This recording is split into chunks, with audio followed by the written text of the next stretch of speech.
Meditations on First Philosophy by Rene Descartes. Letter of Dedication. To the very sage and illustrious, the Dean and Doctors of the Sacred Faculty of Theology of Paris. Gentlemen, the motive which impels me to present this treatise to you is so reasonable, and, when you shall learn its design, I am confident that you also will consider that there is ground so valid for your taking it under your protection, that I can in no way better recommend it to you than by briefly stating the end which I propose to myself in it. I have always been of opinion that the two questions respecting God and the soul were the chief of those that ought to be determined by help of philosophy rather than of theology. For, although to us, the faithful, it be sufficient to hold as matters of faith that the human soul does not perish with the body, and that God exists, it yet assuredly seems impossible ever to persuade infidels of the reality of any religion, or almost even any moral virtue, unless, first of all, those two things be proved to them by natural reason. And since in this life there are frequently greater rewards held out to vice than to virtue, few would prefer the right to the useful, if they were restrained neither by the fear of God nor the expectation of another life. And although it is quite true that the existence of God is to be believed since it is taught in the sacred Scriptures, and that, on the other hand, the sacred Scriptures are to be believed because they come from God, for since faith is a gift of God, the same being who bestows grace to enable us to believe other things, can likewise impart of it to enable us to believe his own existence. Nevertheless, this cannot be submitted to infidels, who would consider that the reasoning proceeded in a circle. And indeed, I have observed that you, with all the other theologians, not only affirmed the sufficiency of natural reason for the proof of the existence of God, but also that it may be inferred from sacred Scripture that the knowledge of God is much clearer than of many created things, and that it is really so easy of acquisition as to leave those who do not possess it blameworthy. This is manifest from these words of the Book of Wisdom, chapter 8, where it is said, "Howbeit they are not to be excused, for if their understanding was so great that they could discern the world and the creatures, why did they not rather find out the Lord thereof?" And in Romans chapter 1, it is said that they are without excuse, and again, in the same place, by these words, "That which may be known of God is manifest in them." We seem to be admonished that all which can be known of God may be made manifest, by reasons obtained from no other source than the inspection of our own minds. I have, therefore, thought that it would not be unbecoming in me to inquire how and by what way, without going out of ourselves, God may be more easily and certainly known than the things of the world. And as regards the soul, although many have judged that its nature could not be easily discovered, and some have even ventured to say that human reason led to the conclusion that it perished with the body, and that the contrary opinion could be held through faith alone, nevertheless, since the Lateran Council held under Leo X in session 8 condemns these, and expressly enjoins Christian philosophers to refute their arguments and establish the truth according to their ability, I have ventured to attempt it in this work. Moreover, I am aware that most of the irreligious deny the existence of God, and the distinctness of the human soul from the body,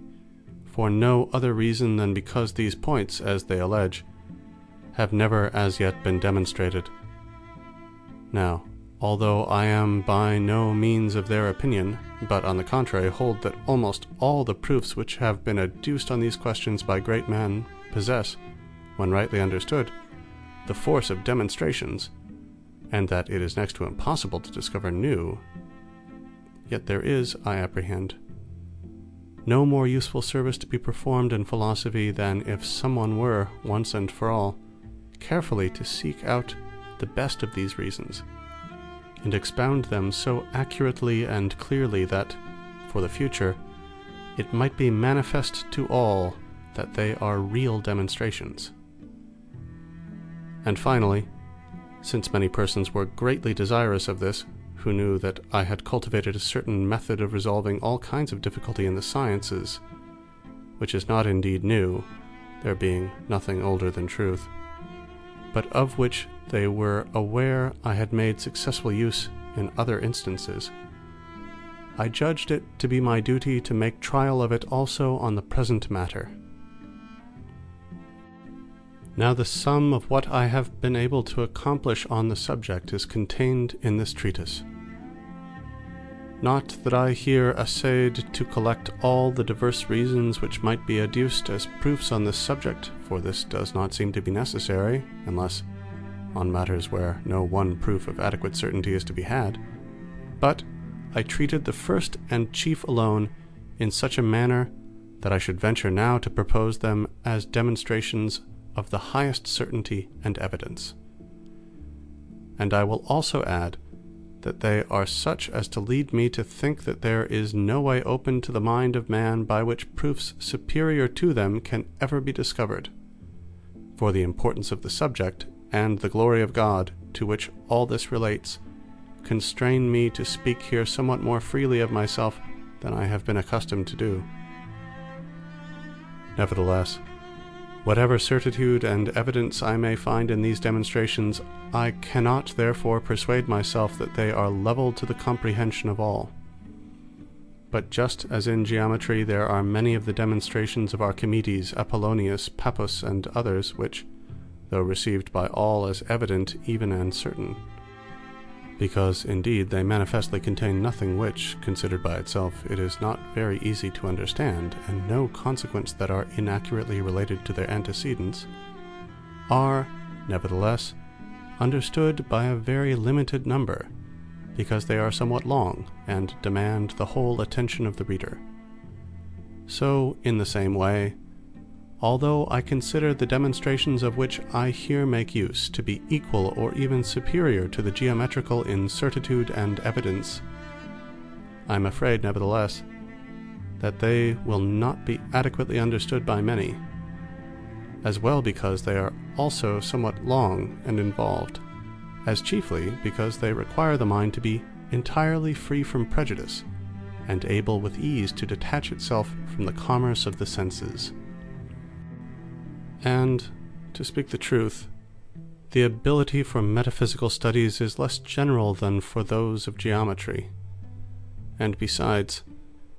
there is still this difference, that, as in geometry, all are persuaded that nothing is usually advanced of which there is not a certain demonstration. Those but partially versed in it err more frequently in assenting to what is false from a desire of seeming to understand it, than in denying what is true. In philosophy, on the other hand, where it is believed that all is doubtful, few sincerely give themselves to the search after truth, and by far the greater number seek the reputation of bold thinkers by audaciously impugning such truths as are of the greatest moment. Hence it is that, whatever force my reasonings may possess, yet, because they belong to philosophy, I do not expect they will have much effect on the minds of men, unless you extend to them your patronage and approval. But since your faculty is held in so great esteem by all, and since the name of Sorbonne is of such authority that, not only in matters of faith, but even also in what regards human philosophy, has the judgment of no other society, after the sacred councils, received so great deference, it being the universal conviction that it is impossible elsewhere to find greater perspicacity and solidity, or greater wisdom and integrity in giving judgment, I doubt not, if you but condescend to pay so much regard to this treatise as to be willing, in the first place, to correct it. For, mindful not only of my humanity, but chiefly also of my ignorance, I do not affirm that it is free from errors. In the second place,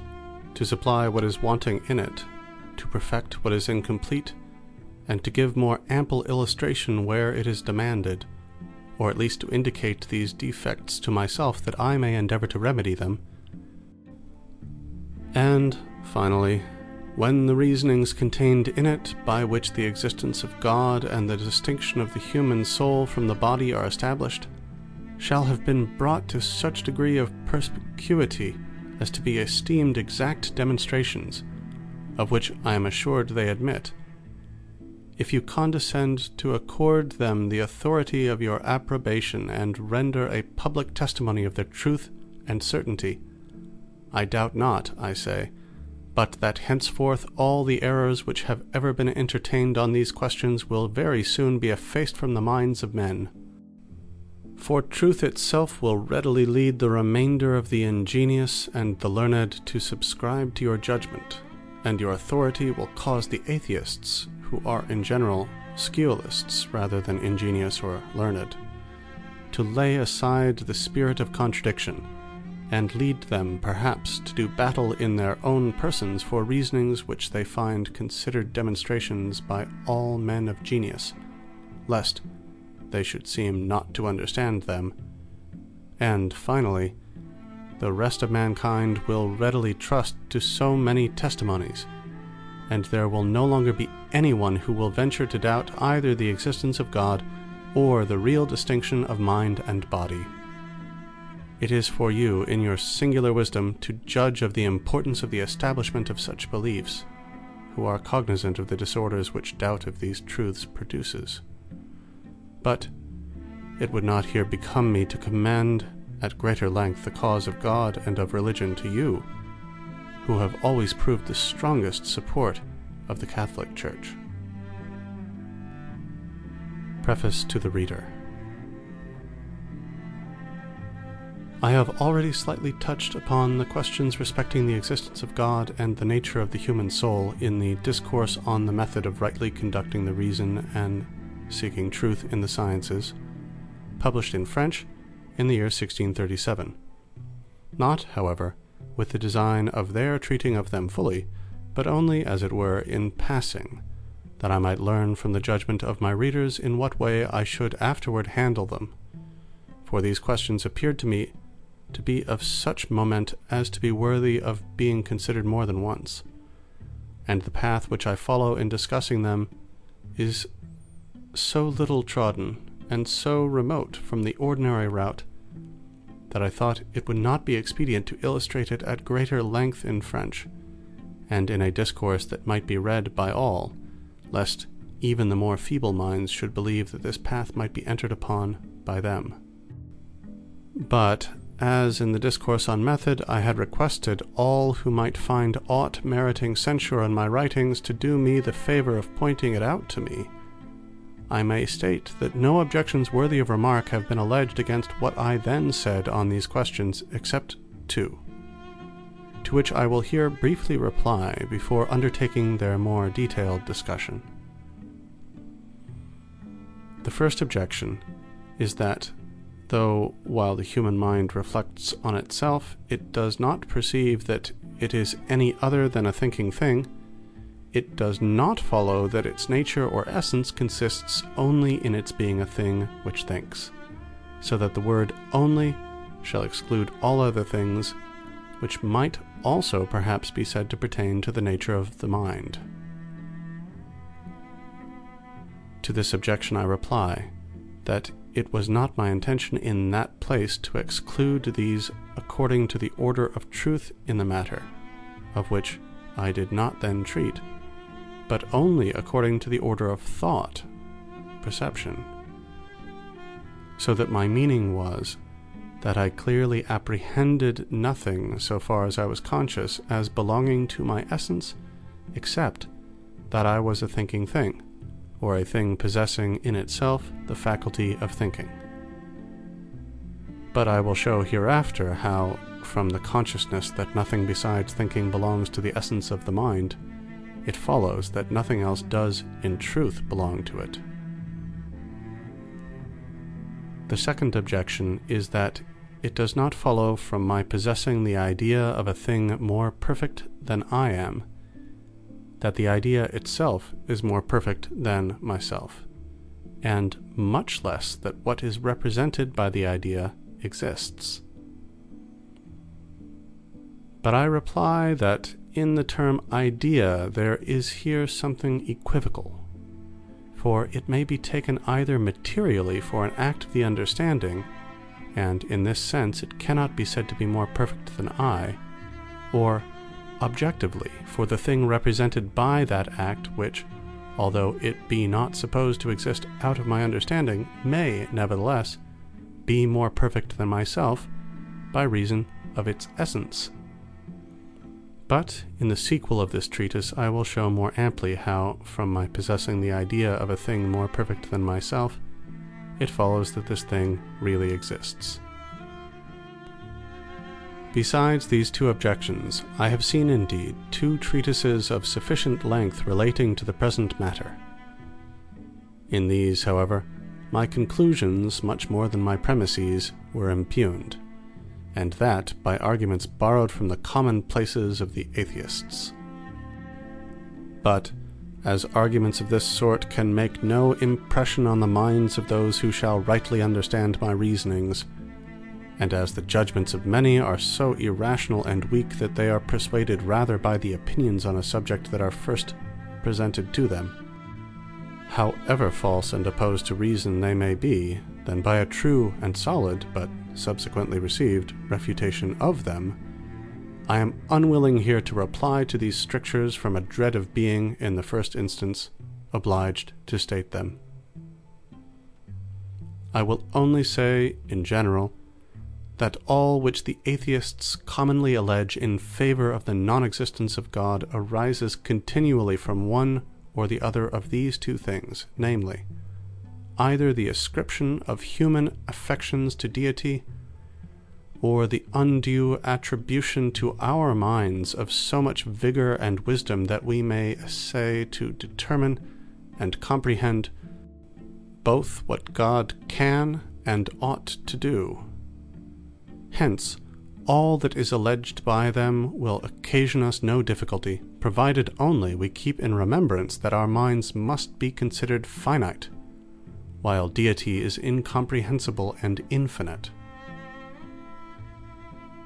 Now that I have once, in some measure, made proof of the opinions of men regarding my work, I again undertake to treat of God and the human soul, and at the same time to discuss the principles of the entire first philosophy, without, however, expecting any commendation from the crowd for my endeavors, or a wide circle of readers. On the contrary, I would advise none to read this work unless such as are able and willing to meditate with me in earnest, to detach their minds from commerce with the senses, and likewise to deliver themselves from all prejudice. And individuals of this character are, I well know, remarkably rare. But with regard to those who, without caring to comprehend the order and connection of the reasonings, shall study only detached clauses for the purpose of small but noisy criticism, as is the custom with many, I may say that such persons will not profit greatly by the reading of this treatise.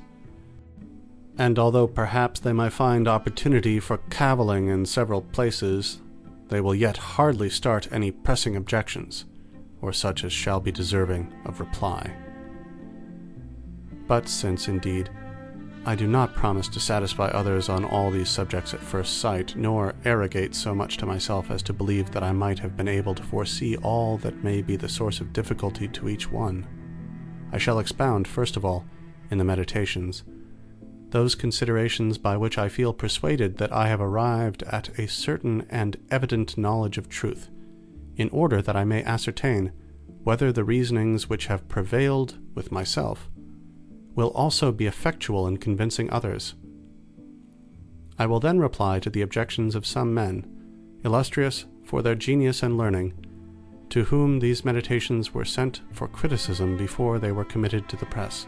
for these objections are so numerous and varied that I venture to anticipate that nothing, at least nothing of any moment, will readily occur to any mind which has not been touched upon in them.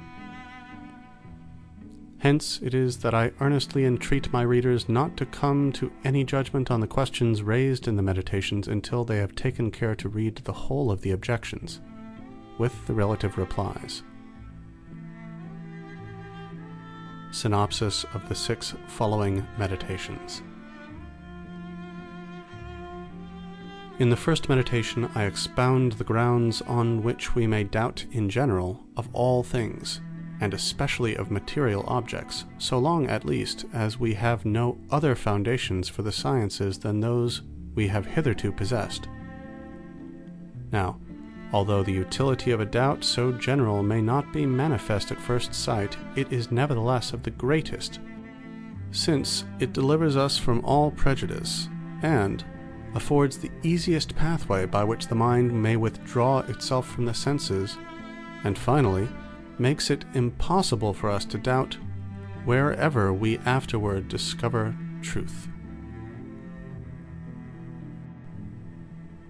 In the second,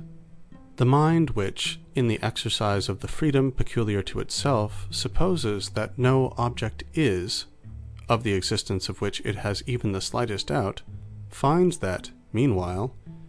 it must itself exist. And this point is likewise of the highest moment, for the mind is thus enabled easily to distinguish what pertains to itself, that is, to the intellectual nature, from what is to be referred to the body. But since some, perhaps, will expect at this stage of our progress a statement of the reasons which establish the doctrine of the immortality of the soul, I think it proper here to make such aware that it was my aim to write nothing of which I could not give exact demonstration, and that I therefore felt myself obliged to adopt an order similar to that in use among the geometers, namely, to premise all upon which the proposition in question depends, before coming to any conclusion respecting it. Now, the first and chief prerequisite for the knowledge of the immortality of the soul is our being able to form the clearest possible conception of the soul itself, and such as shall be absolutely distinct from all our notions of body. And how this is to be accomplished is there shown. There is required, besides this, the assurance that all objects which we clearly and distinctly think are true, really exist, in that very mode in which we think them, and this could not be established previously to the 4th meditation. Further, it is necessary, for the same purpose, that we possess a distinct conception of corporeal nature, which is given partly in the 2nd, and partly in the 5th and 6th meditations. And finally, on these grounds, we are necessitated to conclude that all those objects which are clearly and distinctly conceived to be diverse substances, as mind and body, are substances really reciprocally distinct, and this inference is made in the 6th meditation. The absolute distinction of mind and body is, besides, confirmed in this 2nd meditation, by showing that we cannot conceive body unless as divisible, while, on the other hand, mind cannot be conceived unless as indivisible. For we are not able to conceive the half of a mind, as we can of any body, however small, so that the natures of these two substances are to be held not only as diverse, but even in some measure as contraries. I have not, however, pursued this discussion further in the present treatise, as well for the reason that these considerations are sufficient to show that the destruction of the mind does not follow from the corruption of the body, and thus to afford to men the hope of a future life, as also because the premises from which it is competent for us to infer the immortality of the soul involve an explication of the whole principles of physics, in order to establish, in the first place, that generally all substances, that is, all things which can exist only in consequence of having been created by God, are in their own nature incorruptible, and can never cease to be, unless God himself, by refusing his concurrence to them, reduce them to nothing, and, in the second place, that body, taken generally, is a substance, and therefore can never perish, but that the human body,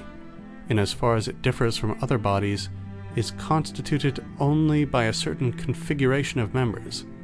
and by other accidents of this sort, while the human mind is not made up of accidents, but is a pure substance. For although all the accidents of the mind be changed, although, for example, it think certain things, will others, and perceive others, the mind itself does not vary with these changes, while, on the contrary, the human body is no longer the same if a change take place in the form of any of its parts, from which it follows that the body may, indeed, without difficulty perish, but that the mind is in its own nature immortal. In the third meditation, I have unfolded at sufficient length, as appears to me, my chief argument for the existence of God. But yet, since I was there desirous to avoid the use of comparisons taken from material objects, that I might withdraw, as far as possible, the minds of my readers from the senses,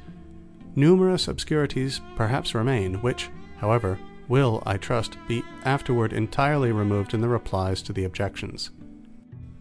Thus, among other things, it may be difficult to understand how the idea of a being absolutely perfect, which is found in our minds, possesses so much objective reality, that is, participates by representation in so many degrees of being and perfection,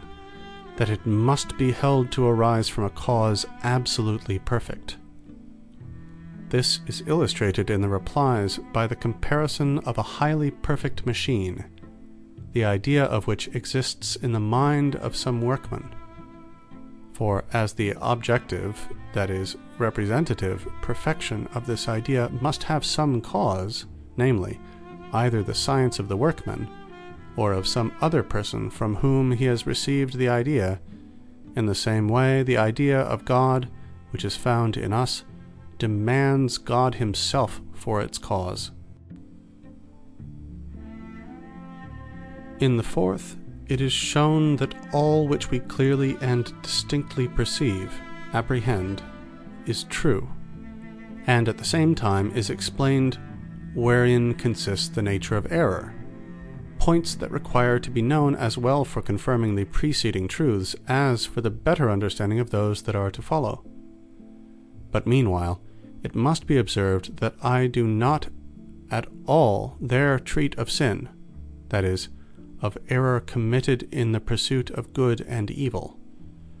but of that sort alone which arises in the determination of the true and the false. Nor do I refer to the matters of faith or to the conduct of life, but only to what regards speculative truths, and such as are known by means of the natural light alone. In the fifth, besides the illustration of corporeal nature, taken generically, a new demonstration is given of the existence of God, not free perhaps any more than the former from certain difficulties, but of these the solution will be found in the replies to the objections. I further show in what sense it is true that the certitude of geometrical demonstrations themselves is dependent on the knowledge of God. Finally, in the sixth, the act of the understanding is distinguished from that of the imagination. The marks of this distinction are described. The human mind is shown to be really distinct from the body, and nevertheless to be so closely conjoined therewith as together to form, as it were, a unity. The whole of the errors which arise from the senses are brought under review, while the means of avoiding them are pointed out, and, finally, all the grounds are adduced from which the existence of material objects may be inferred, not, however, because I deemed them of great utility in establishing what they prove, namely, that there is in reality a world, that men are possessed of bodies and the like, the truth of which no one of sound mind ever seriously doubted, but because, from a close consideration of them, it is perceived that they are neither so strong nor clear as the reasonings which conduct us to the knowledge of our mind and of God, so that the latter are, of all which come under human knowledge, the most certain and manifest, a conclusion which it was my single aim in these meditations to establish, on which account I here omit mention of the various other questions which, in the course of the discussion, I had occasion likewise to consider. First meditation: of the things of which we may doubt. Several years have now elapsed since I first became aware that I had accepted, even from my youth, many false opinions for true, and that consequently what I afterward based on such principles was highly doubtful. And from that time I was convinced of the necessity of undertaking once in my life to rid myself of all the opinions I had adopted, and of commencing anew the work of building from the foundation, if I desired to establish a firm and abiding superstructure in the sciences. But as this enterprise appeared to me to be one of great magnitude, I waited until I had attained an age so mature as to leave me no hope that at any stage of life more advanced I should be better able to execute my design. On this account, I have delayed so long that I should henceforth consider I was doing wrong were I still to consume in deliberation any of the time that now remains for action. Today, then, since I have opportunely freed my mind from all cares, and am happily disturbed by no passions, and since I am in the secure possession of leisure in a peaceable retirement, I will at length apply myself earnestly and freely to the general overthrow of all my former opinions. But to this end, it will not be necessary for me to show that the whole of these are false, a point perhaps which I shall never reach. But as even now my reason convinces me that I ought not the less carefully to withhold belief from what is not entirely certain and indubitable than from what is manifestly false, it will be sufficient to justify the rejection of the whole if I shall find in each some ground for doubt. Nor for this purpose will it be necessary even to deal with each belief individually, which would be truly an endless labor, but as the removal from below of the foundation necessarily involves the downfall of the whole edifice, I will at once approach the criticism of the principles on which all my former beliefs rested. All that I have up to this moment accepted as possessed of the highest truth and certainty, I received either from or through the senses. I observed, however, that these sometimes misled us,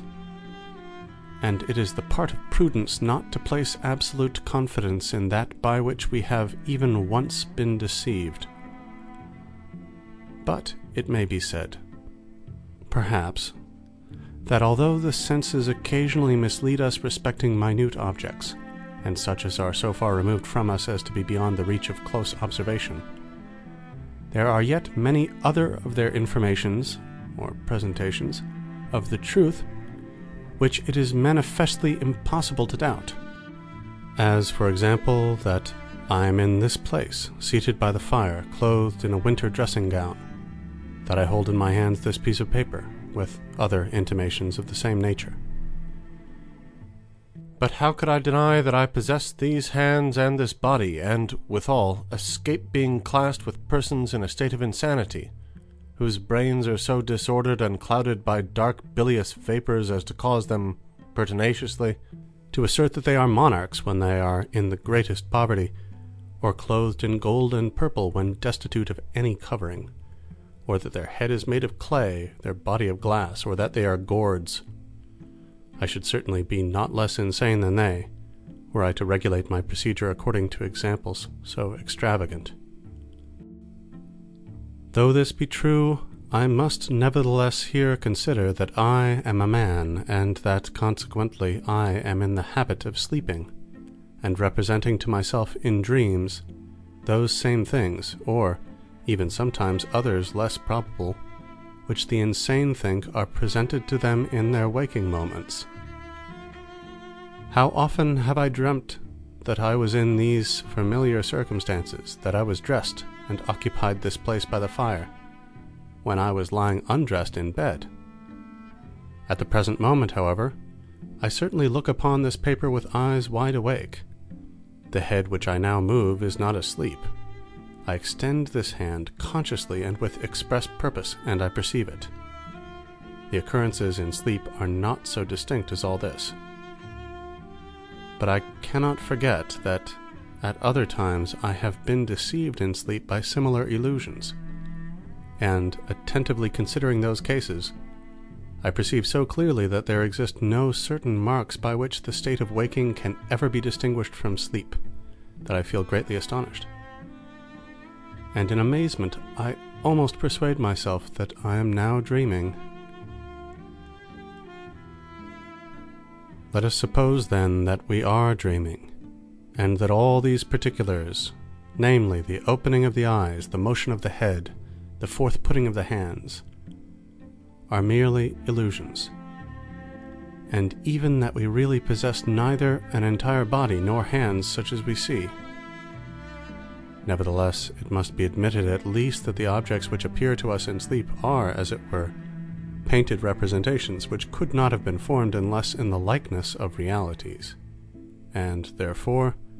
that those general objects, at all events, namely eyes, a head, hands, and an entire body, are not simply imaginary, but really existent. For in truth, painters themselves, even when they study to represent sirens and satyrs by forms the most fantastic and extraordinary, cannot bestow upon them natures absolutely new, but can only make a certain medley of the members of different animals, or if they chance to imagine something so novel that nothing at all similar has ever been seen before, and such as is, therefore, purely fictitious and absolutely false, it is at least certain that the colors of which this is composed are real. And on the same principle, although these general objects, namely a body, eyes, a head, hands, and the like, be imaginary, we are nevertheless absolutely necessitated to admit the reality at least of some other objects still more simple and universal than these, of which, just as of certain real colors, all those images of things, whether true and real or false and fantastic, that are found in our consciousness, are formed. To this class of objects seem to belong corporeal nature in general and its extension, the figure of extended things, their quantity or magnitude, and their number, as also the place in and the time during which they exist, and other things of the same sort. We will not, therefore, perhaps reason illegitimately if we conclude from this that physics, astronomy, medicine, and all the other sciences that have for their end the consideration of composite objects are indeed of a doubtful character, but that arithmetic, geometry, and the other sciences of the same class, which regard merely the simplest and most general objects, and scarcely inquire whether or not these are really existent, contains somewhat that is certain and indubitable. For whether I am awake or dreaming, it remains true that 2 and 3 make 5, and that a square has but 4 sides. Nor does it seem possible that truths so apparent can ever fall under a suspicion of falsity or incertitude. Nevertheless, the belief that there is a God who is all-powerful and who created me, such as I am, has for a long time obtained steady possession of my mind. How then do I know that he has not arranged that there should be neither earth nor sky, nor any extended thing, nor figure, nor magnitude, nor place, providing at the same time, however, for the rise in me of the perceptions of all these objects, and the persuasion that these do not exist otherwise than as I perceive them? And further, as I sometimes think that others are in error respecting matters of which they believe themselves to possess a perfect knowledge, how do I know that I am not also deceived each time I add together 2 and 3, or number the sides of a square, or form some judgment still more simple, if more simple indeed can be imagined? But perhaps Deity has not been willing that I should be thus deceived, for he is said to be supremely good.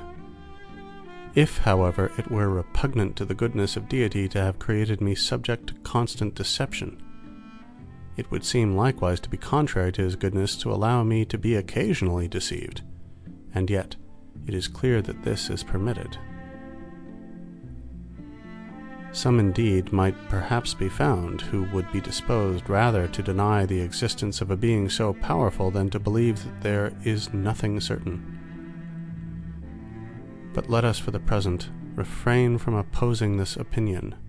and grant that all which is here said of a deity is fabulous.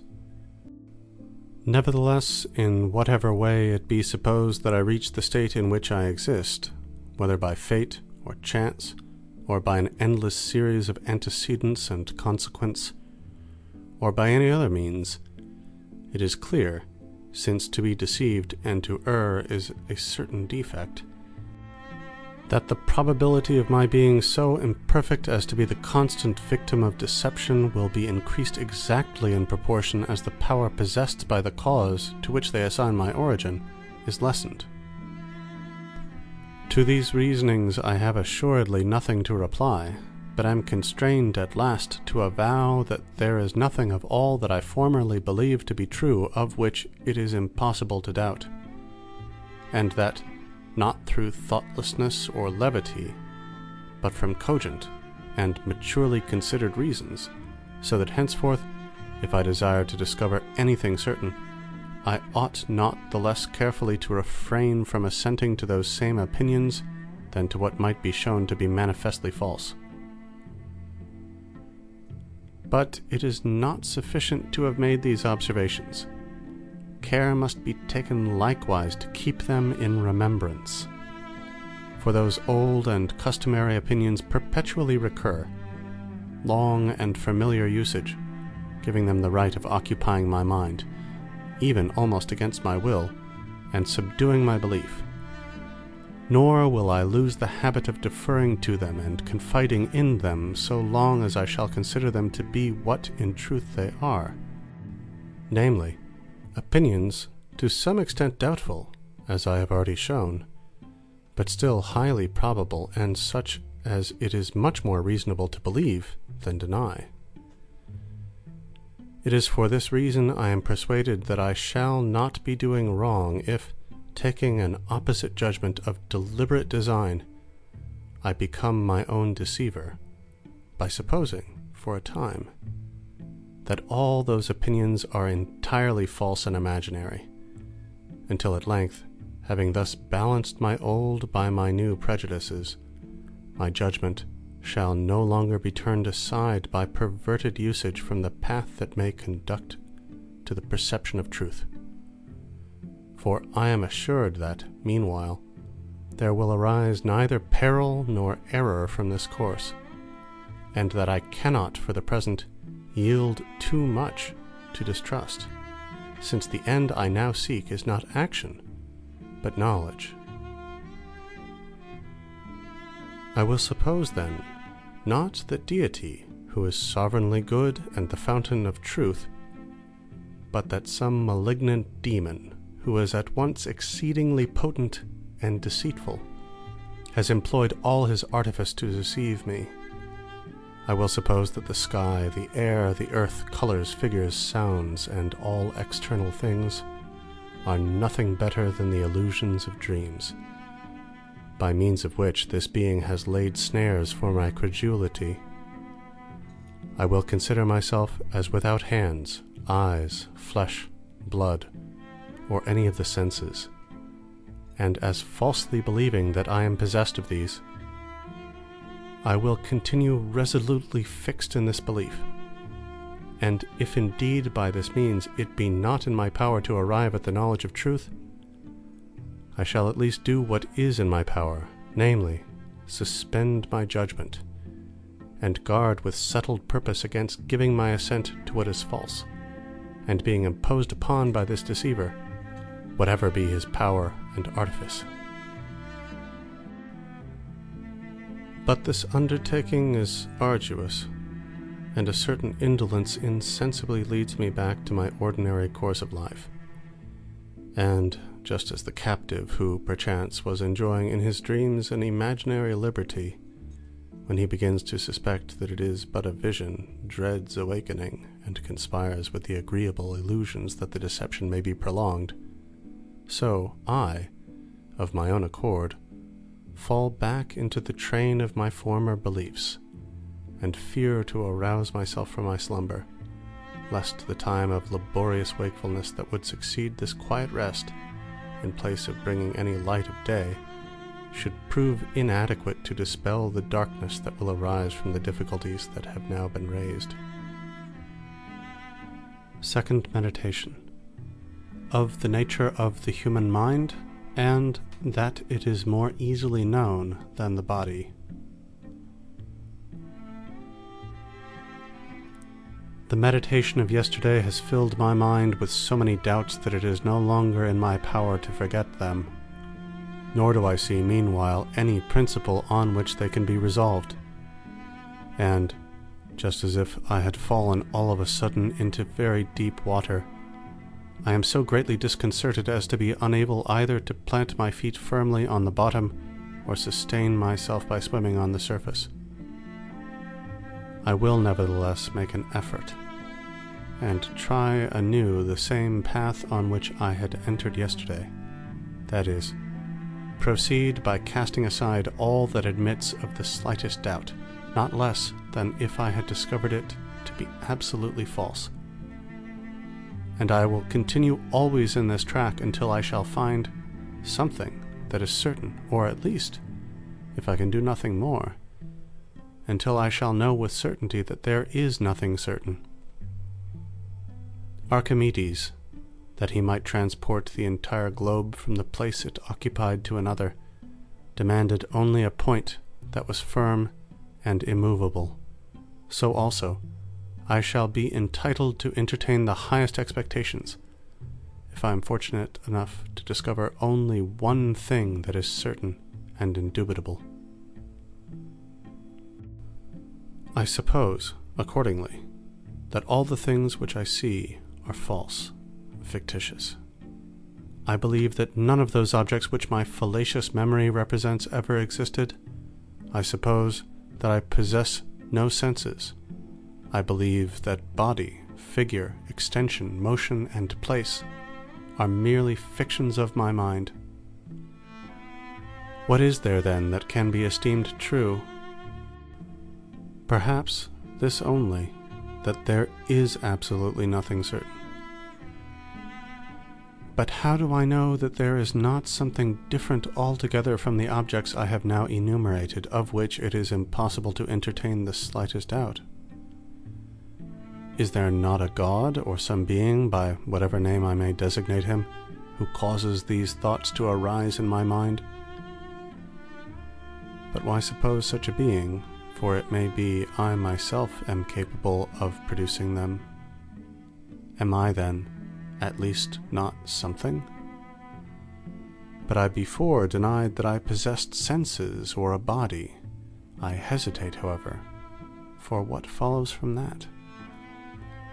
Am I so dependent on the body and the senses that without these I cannot exist? But I had the persuasion that there was absolutely nothing in the world, that there was no sky and no earth, neither minds nor bodies. Was I not, therefore, at the same time persuaded that I did not exist? Far from it. I assuredly existed, since I was persuaded. But there is I know not what being who is possessed at once of the highest power and the deepest cunning, who is constantly employing all his ingenuity in deceiving me. Doubtless, then, I exist, since I am deceived,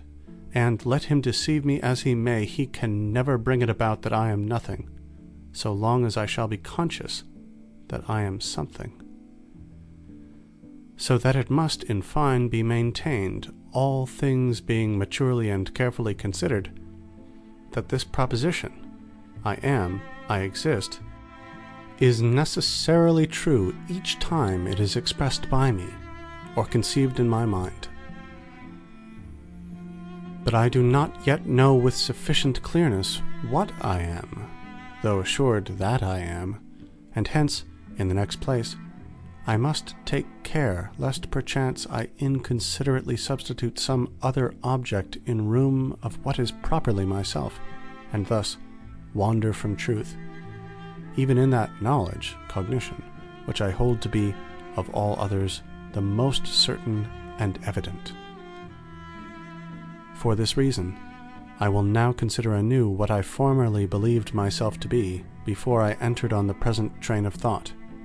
and of my previous opinion I will retrench all that can in the least be invalidated by the grounds of doubt I have adduced, in order that there may at length remain nothing but what is certain and indubitable.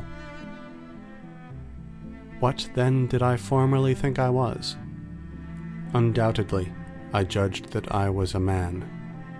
But what is a man? Shall I say a rational animal? Assuredly not. For it would be necessary forthwith to inquire into what is meant by animal, and what by rational, and thus, from a single question, I should insensibly glide into others,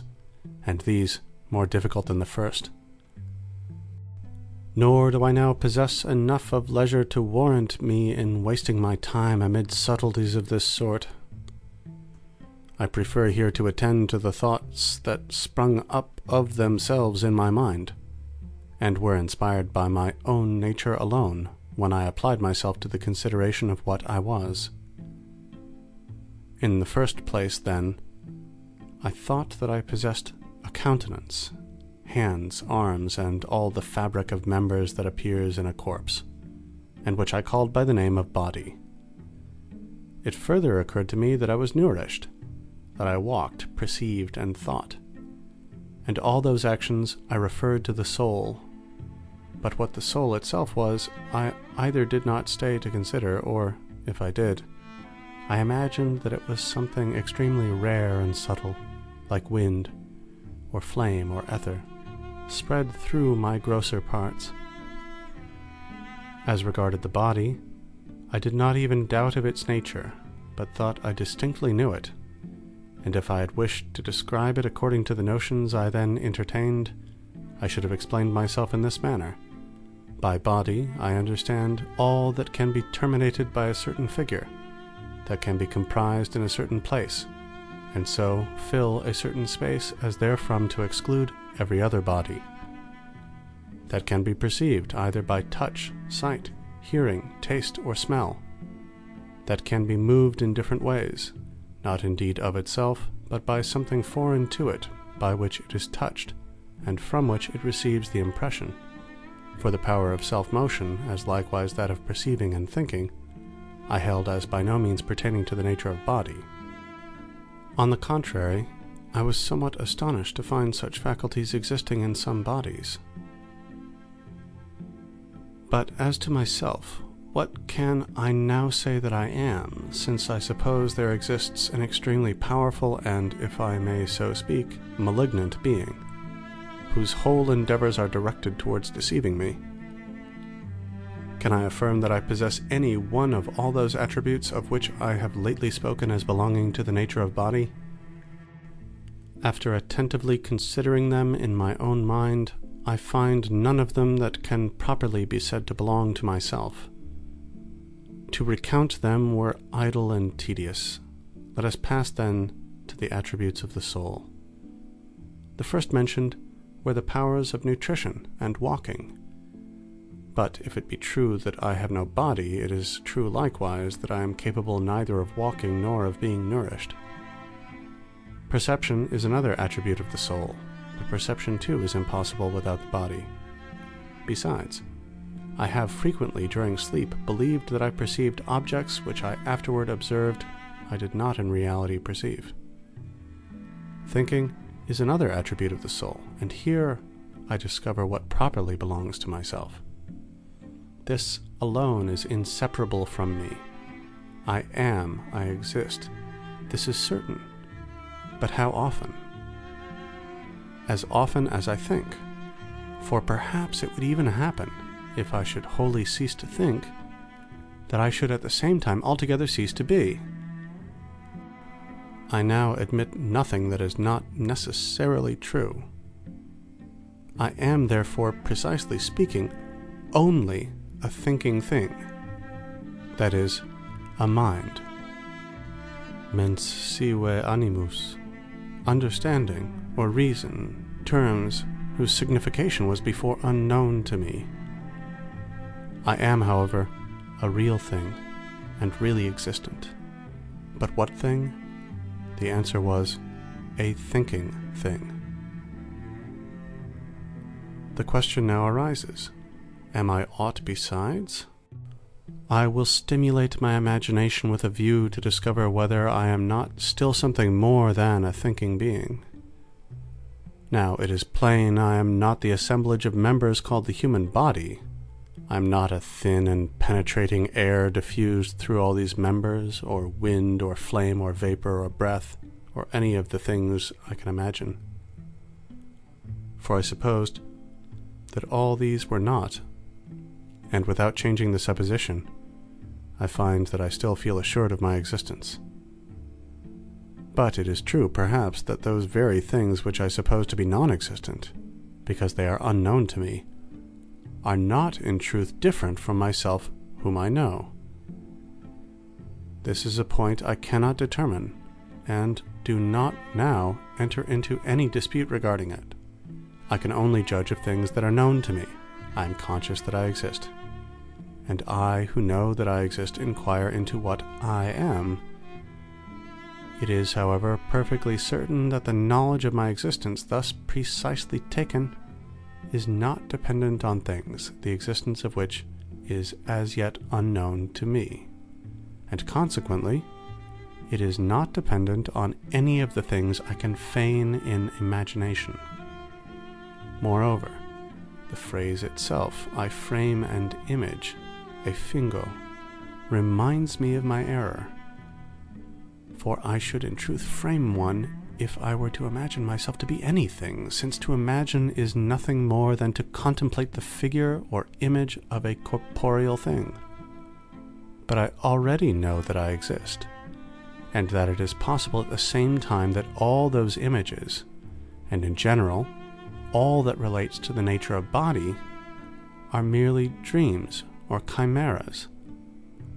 From this,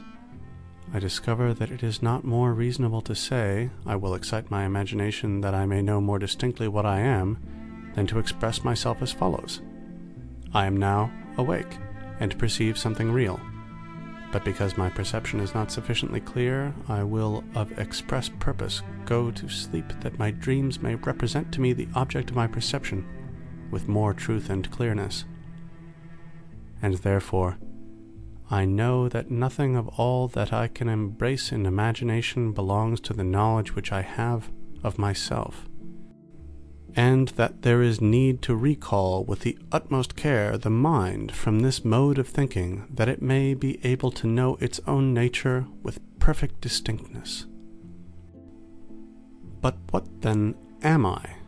A thinking thing, it has been said. But what is a thinking thing? It is a thing that doubts, understands, conceives, affirms, denies, wills, refuses, that imagines also, and perceives. Assuredly, it is not little if all these properties belong to my nature. But why should they not belong to it? am I not that very being who now doubts of almost everything, who for all that understands and conceives certain things, who affirms one alone is true and denies the others, who desires to know more of them and does not wish to be deceived, who imagines many things,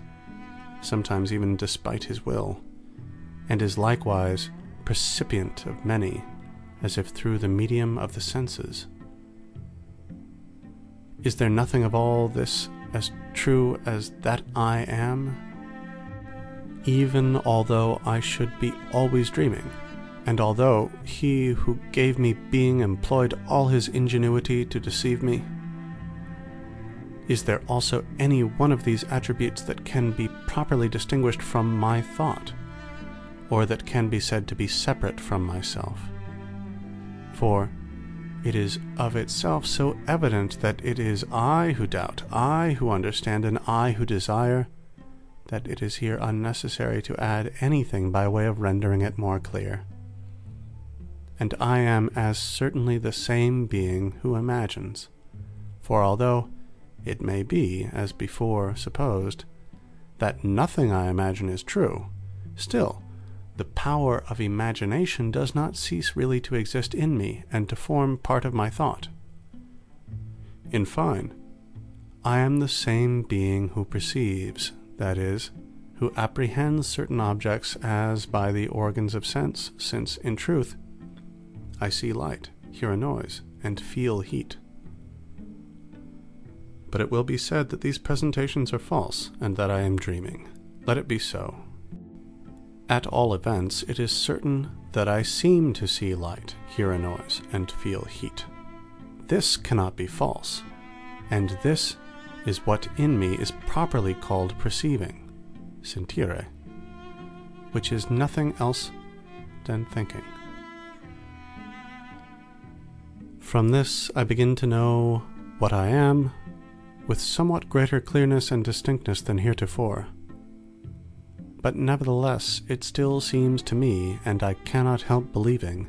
that corporeal things whose images are formed by thought, which fall under the senses, and are examined by the same, are known with much greater distinctness than that I know not what part of myself which is not imaginable. Although, in truth,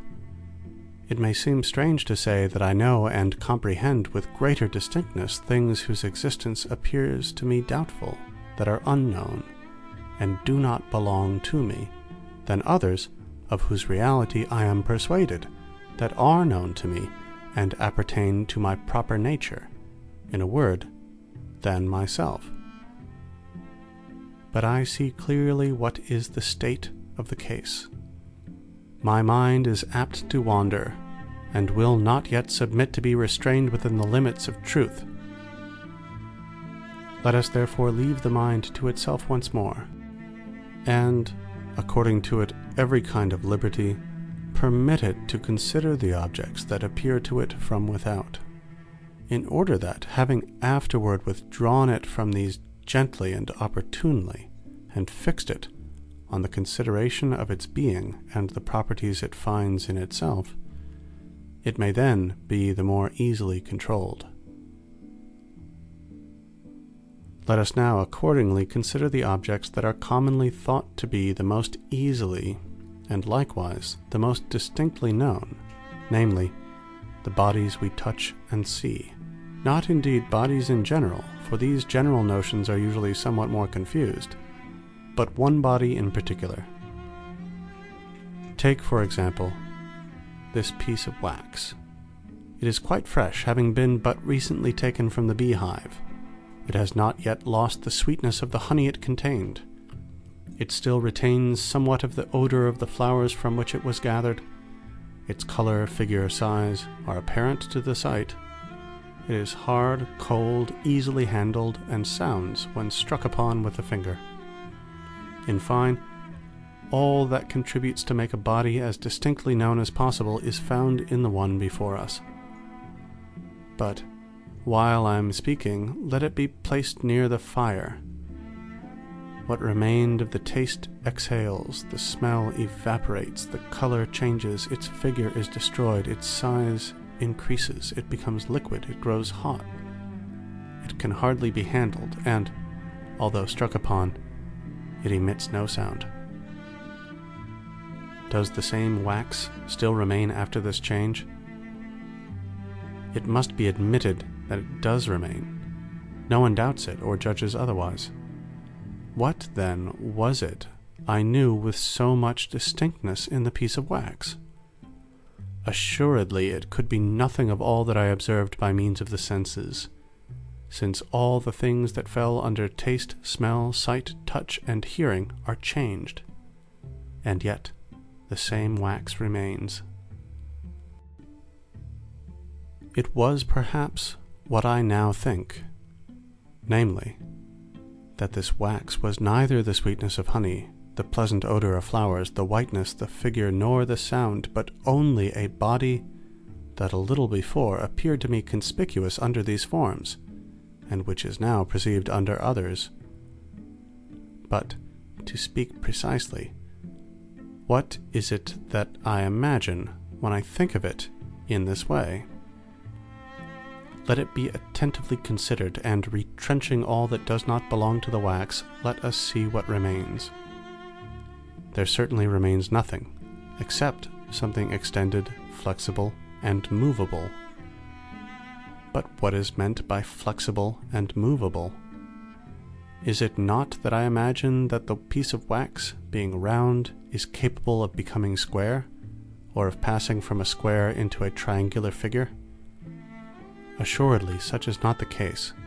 because I conceive that it admits of an infinity of similar changes, and I am, moreover, unable to compass this infinity by imagination, and consequently this conception which I have of the wax is not the product of the faculty of imagination. But what now is this extension? Is it not also unknown? For it becomes greater when the wax is melted, greater when it is boiled, and greater still when the heat increases. And I should not conceive clearly and according to truth the wax as it is, if I did not suppose that the piece we are considering admitted even of a wider variety of extension than I ever imagined. I must, therefore, admit that I cannot even comprehend by imagination what the piece of wax is, and that it is the mind alone which perceives it. I speak of one piece in particular, for as to wax in general this is still more evident. But what is the piece of wax that can be perceived only by the understanding or mind? It is certainly the same which I see, touch, imagine, and, in fine, it is the same which, from the beginning, I believed it to be. But, and this is of moment to observe, the perception of it is neither an act of sight, of touch, nor of imagination, and never was either of these, though it might formerly seem so, but is simply an intuition, inspectio, of the mind, which may be imperfect and confused as it formerly was, or very clear and distinct as it is at present, according as the attention is more or less directed to the elements which it contains and of which it is composed. But meanwhile, I feel greatly astonished when I observe the weakness of my mind and its proneness to error.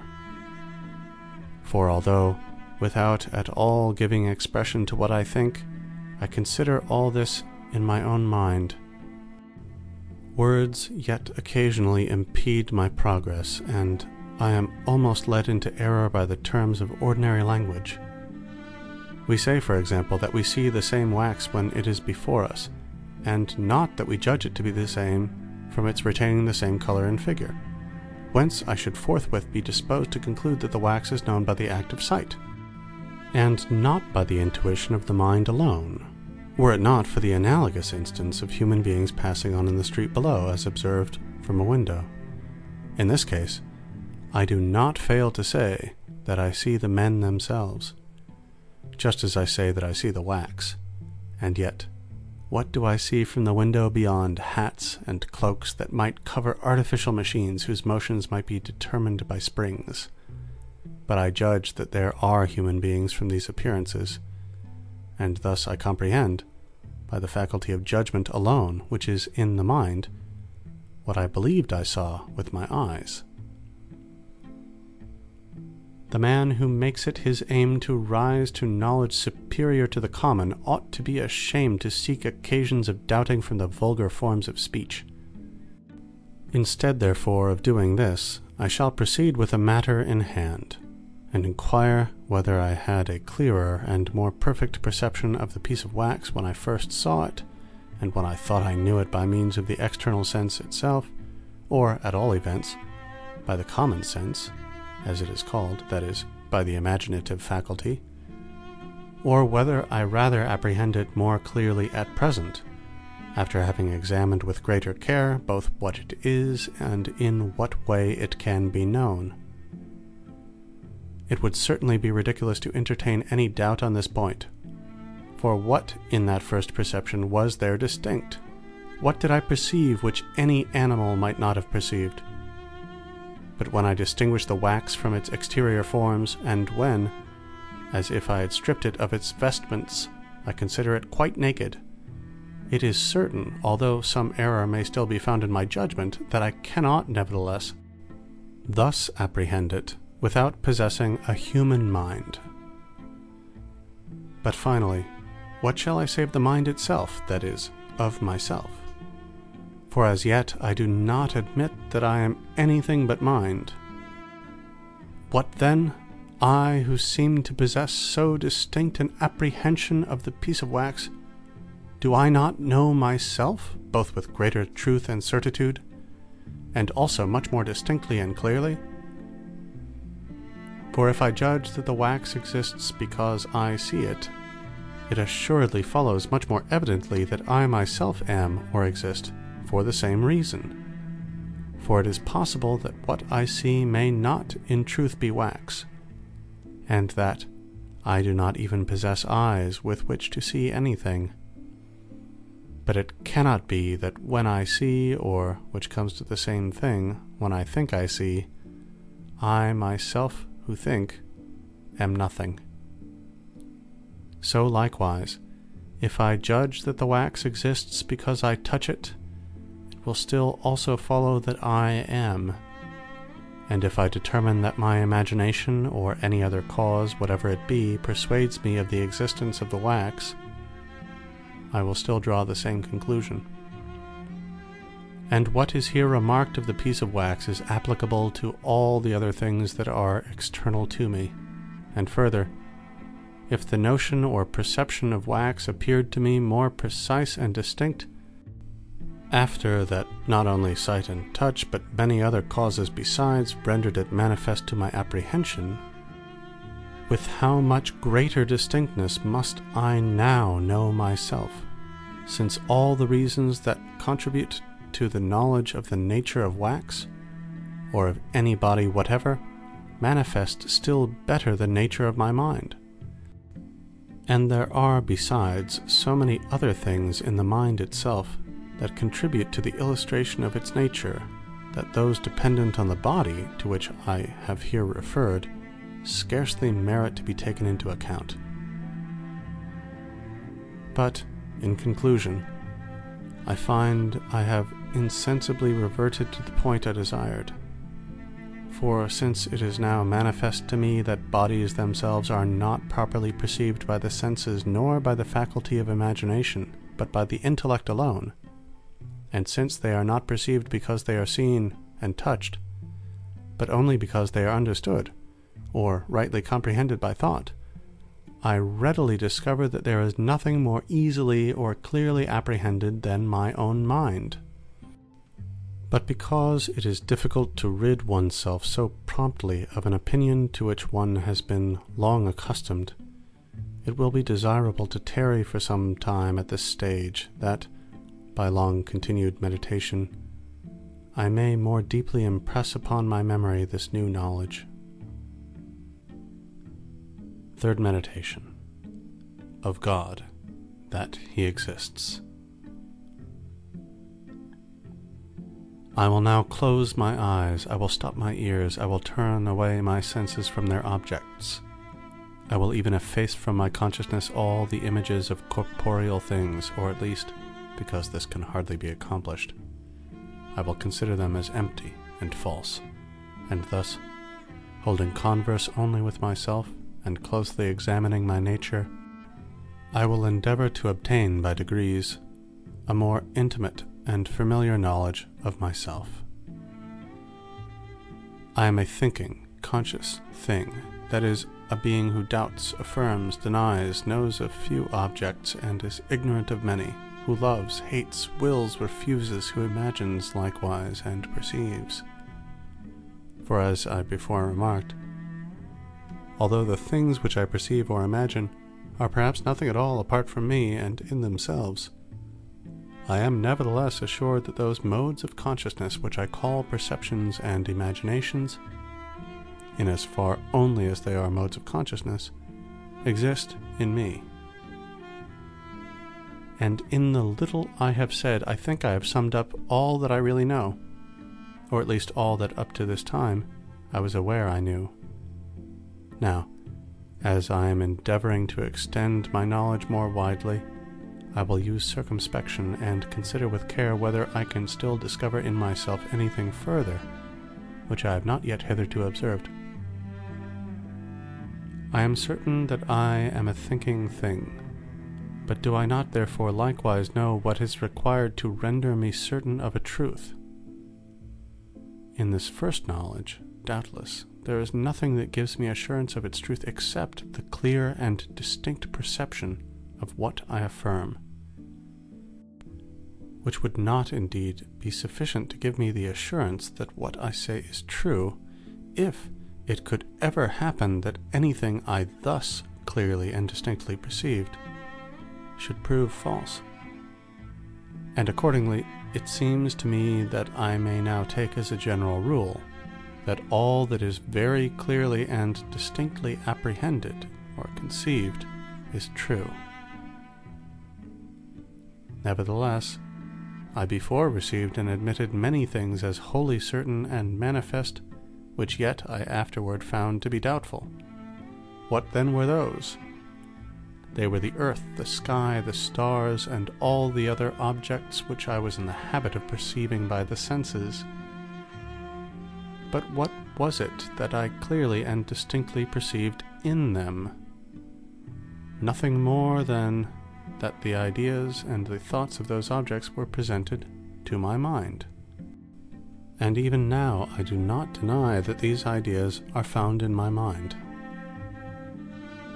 But there was yet another thing which I affirmed, and which, from having been accustomed to believe it, I thought I clearly perceived, although in truth I did not perceive it at all. I mean the existence of objects external to me, from which those ideas proceeded, and to which they had a perfect resemblance. And it was here I was mistaken, or, if I judged correctly, this assuredly was not to be traced to any knowledge I possessed. But when I considered any matter in arithmetic and geometry that was very simple and easy, as for example that 2 and 3 added together make 5, and things of this sort, did I not view them with at least sufficient clearness to warrant me in affirming their truth? Indeed, if I afterward judged that we ought to doubt of these things, it was for no other reason than because it occurred to me that a God might perhaps have given me such a nature as that I should be deceived even respecting the matters that appeared to me the most evidently true. But as often as this preconceived opinion of the sovereign power of a God presents itself to my mind, I am constrained to admit that it is easy for him, if he wishes it, to cause me to err, even in matters where I think I possess the highest evidence, and, on the other hand, as often as I direct my attention to things which I think I apprehend with great clearness, I am so persuaded of their truth that I naturally break out into expressions such as these: "Deceive me who may, no one will yet ever be able to bring it about that I am not, so long as I shall be conscious that I am. or at any future time, cause it to be true that I have never been, it being now true that I am, or make 2 and 3 more or less than 5, in supposing which, and other like absurdities, I discover a manifest contradiction. And in truth, as I have no ground for believing that deity is deceitful,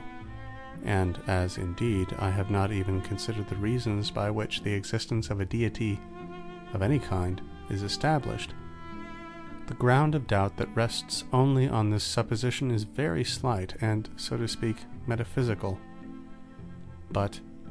that I may be able wholly to remove it, I must inquire whether there is a God, and soon as an opportunity of doing so shall present itself. And if I find that there is a God, I must examine likewise whether he can be a deceiver. For without the knowledge of these 2 truths, I do not see that I can ever be certain of anything, and that I may be enabled to examine this without interrupting the order of meditation I have proposed to myself, which is, to pass by degrees from the notions that I shall find first in my mind to those I shall afterward discover in it. It is necessary at this stage to divide all my thoughts into certain classes, and to consider in which of these classes truth and error are, strictly speaking, to be found. Of my thoughts, some are, as it were, images of things, and to these alone properly belongs the name idea, as when I think or represent to my mind a man, a chimera, the sky, an angel, or God. Others again have certain other forms, as when I will, fear, affirm, or deny. I always indeed apprehend something as the object of my thought, but I also embrace in thought something more than the representation of the object, and of this class of thoughts, some are called volitions or affections, and others judgments. Now, with respect to ideas, if these are considered only in themselves, and are not referred to any object beyond them, they cannot, properly speaking, be false. For whether I imagine a goat or chimera, it is not the less true that I imagine the one than the other. Nor need we fear that falsity may exist in the will or affections. For although I may desire objects that are wrong, and even that never existed, it is still true that I desire them. There thus only remain our judgments, in which we must take diligent heed that we be not deceived. But the chief and most ordinary error that arises in them consists in judging that the ideas which are in us are like or conformed to the things that are external to us. For assuredly, if we but considered the ideas themselves as certain modes of our thought, of our consciousness, without referring them to anything beyond, they would hardly afford any occasion of error. But among these ideas, some appear to me to be innate, others adventitious, and others to be made by myself, being factitious. For, as I have the power of conceiving what is called a thing, or a truth, or a thought, it seems to me that I hold this power from no other source than my own nature.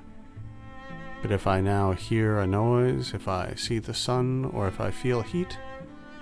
I have all along judged that these sensations proceeded from certain objects existing out of myself, and in fine,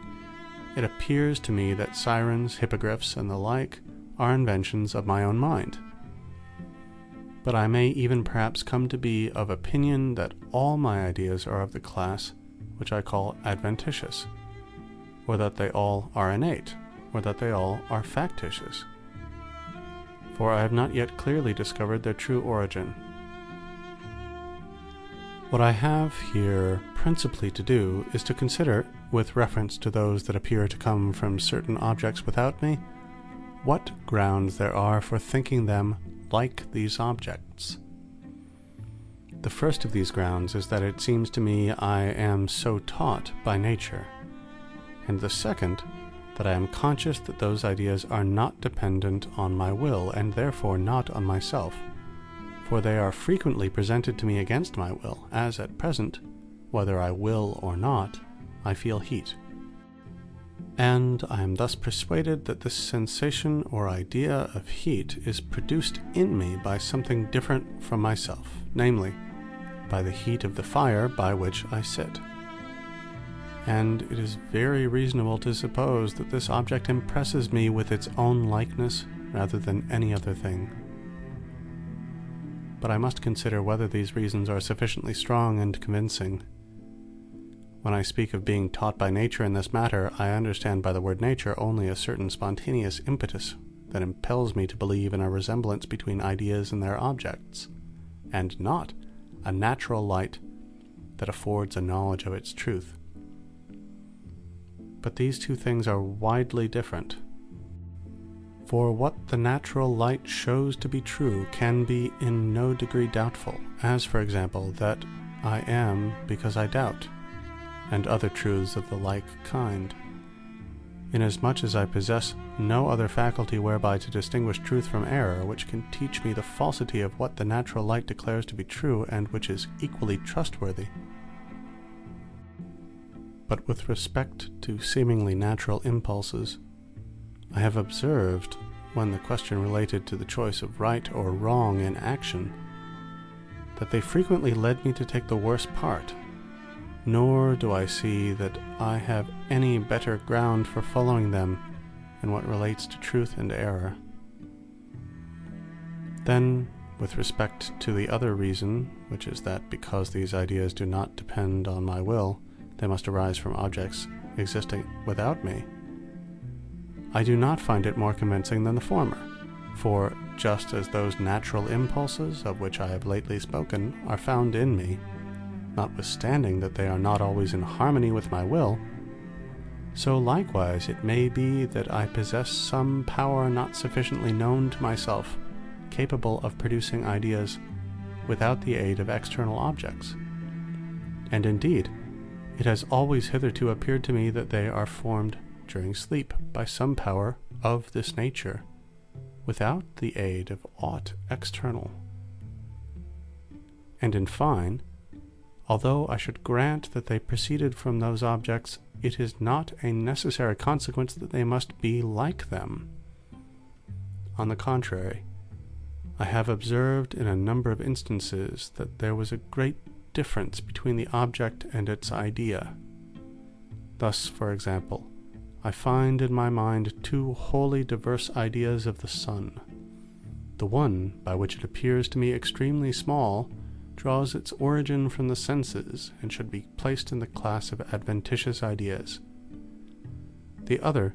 by which it seems to be many times larger than the whole earth, is taken up on astronomical grounds, that is, elicited from certain notions born with me, or is framed by myself in some other manner. These two ideas cannot certainly both resemble the same sun, and reason teaches me that the one which seems to have immediately emanated from it is the most unlike. And these things sufficiently prove that hitherto it has not been from a certain and deliberate judgment, but only from a sort of blind impulse, that I believed existence of certain things different from myself, which, by the organs of sense, or by whatever other means it might be, conveyed their ideas or images into my mind, and impressed it with their likenesses. But there is still another way of inquiring whether, of the objects whose ideas are in my mind, there are any that exist out of me. If ideas are taken in so far only as they are certain modes of consciousness, I do not remark any difference or inequality among them, and all seem, in the same manner, to proceed from myself. But, considering them as images, of which one represents one thing and another a different, it is evident that a great diversity obtains among them. For without doubt those that represent substances are something more, and contain in themselves, so to speak, more objective reality, that is, participate by representation in higher degrees of being or perfection, than those that represent only modes or accidents. And again, the idea by which I conceive a God, sovereign, eternal, infinite, immutable, all-knowing, all-powerful, and the creator of all things that are out of himself, this, I say, has certainly in it more objective reality than those ideas by which finite substances are represented.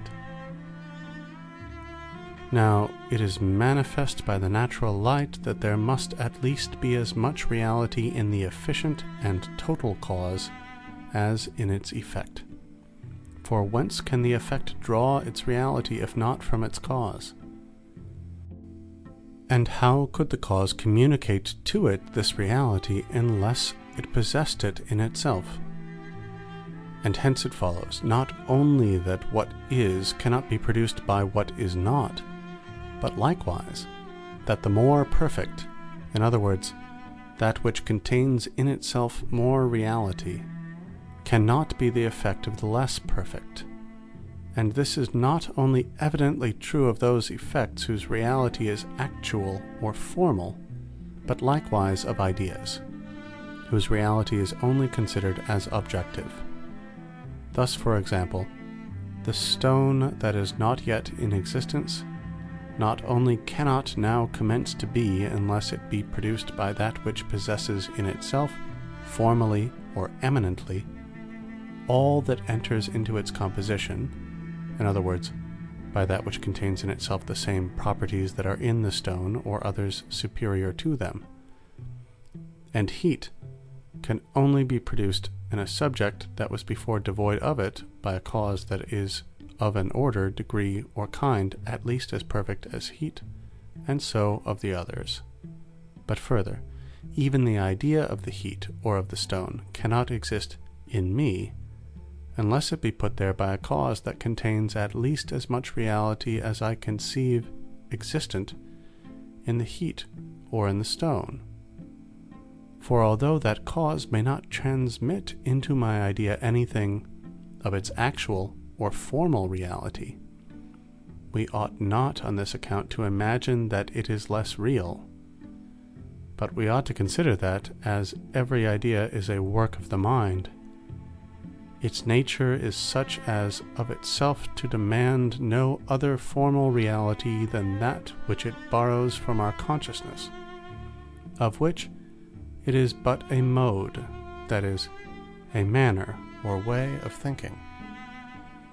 But in order that an idea may contain this objective reality rather than that,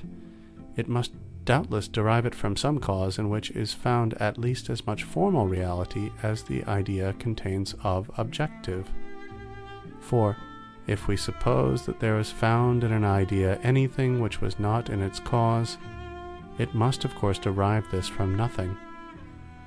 But however imperfect may be the mode of existence by which a thing is objectively, or by representation in the understanding by its idea, we certainly cannot, for all that, allege that this mode of existence is nothing, nor, consequently, that the idea owes its origin to nothing.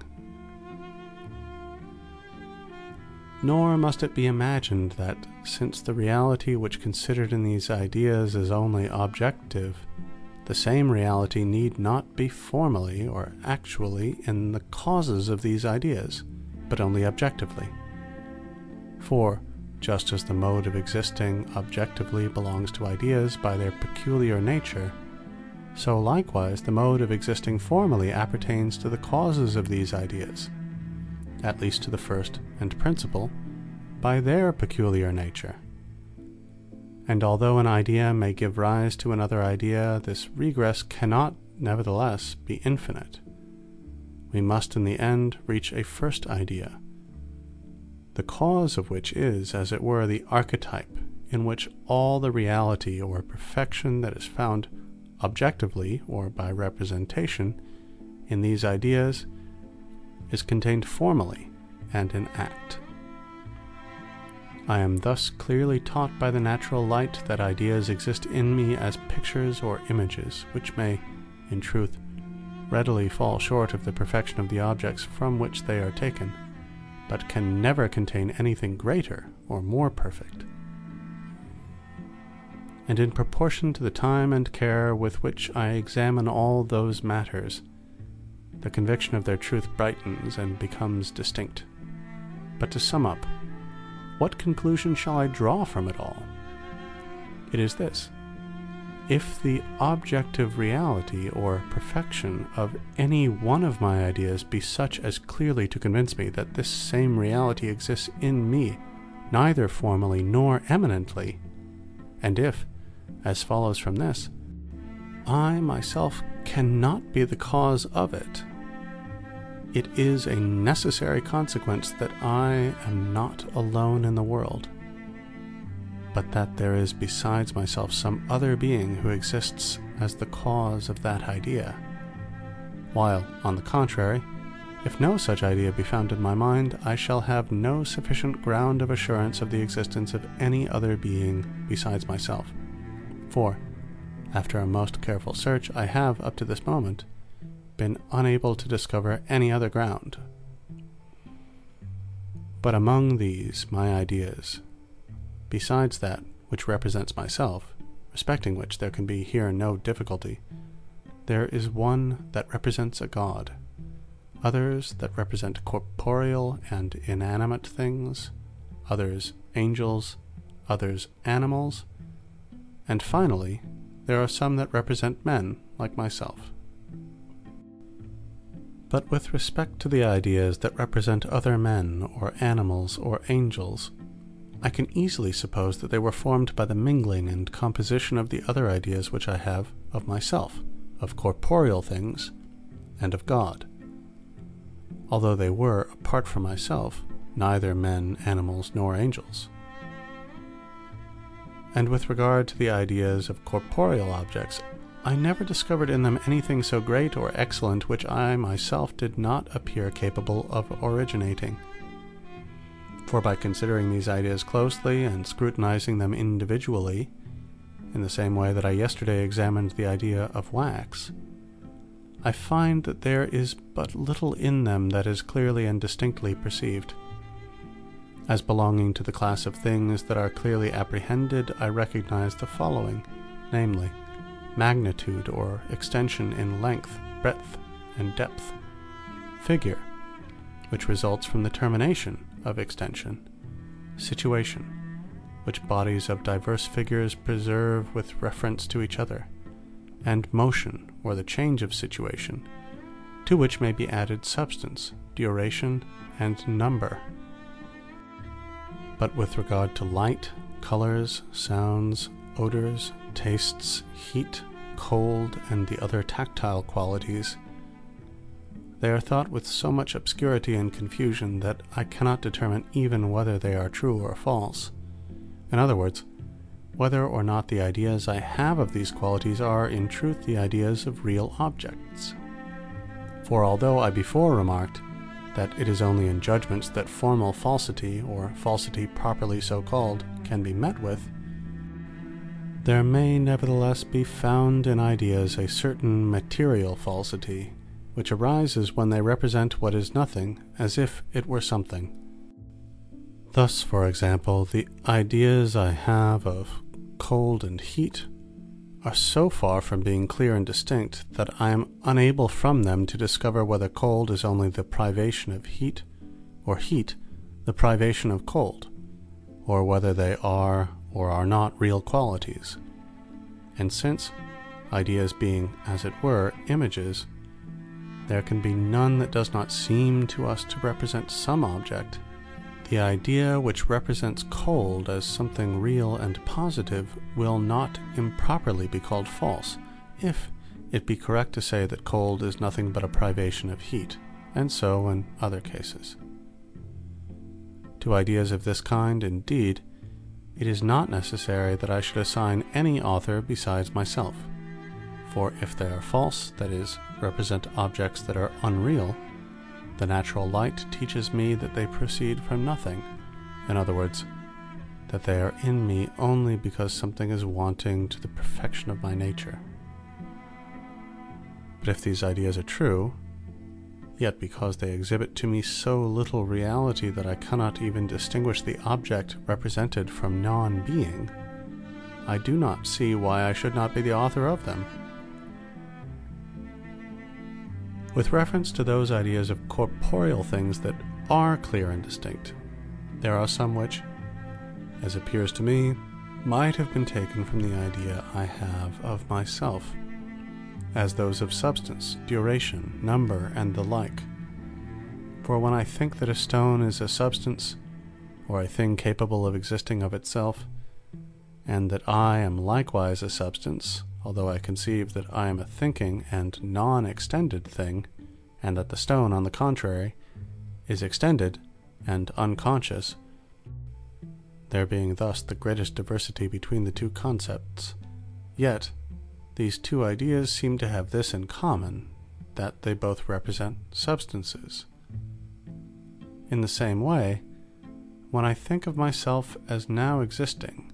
and recollect besides that I existed some time ago, and when I am conscious of various thoughts whose number I know, I then acquire the ideas of duration and number, which I can afterward transfer to as many objects as I please. With respect to the other qualities that go to make up the ideas of corporeal objects, namely extension, figure, situation, and motion, it is true that they are not formally in me, since I am merely a thinking being, but because they are only certain modes of substance, and because I myself am a substance, it seems possible that they may be contained in me eminently. There only remains, therefore, the idea of God, in which I must consider whether there is anything that cannot be supposed to originate with myself. By the name God, I understand a substance infinite, eternal, immutable, independent, all-knowing, all-powerful, and by which I myself, and every other thing that exists, if any such there be, were created. But these properties are so great and excellent, that the more attentively I consider them, the less I feel persuaded that the idea I have of them owes its origin to myself alone. And thus it is absolutely necessary to conclude, from all that I have before said, that God exists. For, though the idea of substance be in my mind owing to this, that I myself am a substance, I should not, however, have the idea of an infinite substance, seeing I am a finite being, unless it were given me by some substance in reality infinite. And I must not imagine that I do not apprehend the infinite by a true idea, but only by a negation of the finite, in the same way that I comprehend repose and darkness by the negation of motion and light, since, on the contrary, I clearly perceive that there is more reality in the infinite substance than in the finite, and therefore that in some way I possess the perception or notion of the infinite before that of the finite, that is, the perception of God before that of myself. For how could I know that I doubt, desire, or that something is wanting to me, and that I am not wholly perfect, if I possessed no idea of a being more perfect than myself, by comparison of which I knew the deficiencies of my nature? And it cannot be said that this idea of God is perhaps materially false, and consequently that it may have arisen from nothing. In other words, that it may exist in me from my imperfections, as I before said of the ideas of heat and cold and the like. For, on the contrary, as this idea is very clear and distinct, and contains in itself more objective reality than any other, there can be no one of itself more true, or less open to the suspicion of falsity. The idea, I say, of a being supremely perfect and infinite is in the highest degree true, for although perhaps we may imagine that such a being does not exist, we cannot nevertheless suppose that his idea represents nothing real, as I have already said of the idea of cold. It is likewise clear and distinct in the highest degree, since whatever the mind clearly and distinctly conceives as real or true, and as implying any perfection, is contained entire in this idea. And this is true, nevertheless, although I do not comprehend the infinite, and although there may be in God an infinity of things that I cannot comprehend,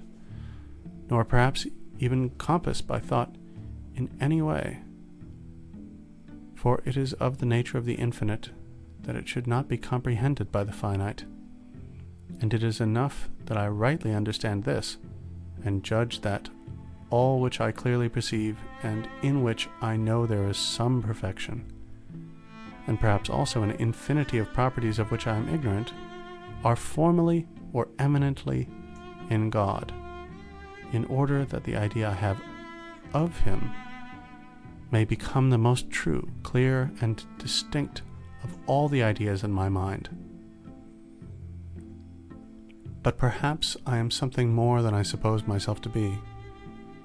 and it may be that all those perfections which I attribute to God in some way exist potentially in me, although they do not yet show themselves and are not reduced to act. Indeed, I am already conscious that my knowledge is being increased and perfected by degrees, and I see nothing to prevent it from thus gradually increasing to infinity, nor any reason why, after such increase and perfection, I should not be able thereby to acquire all the other perfections of the divine nature, nor, in fine, why the power I possess of acquiring those perfections,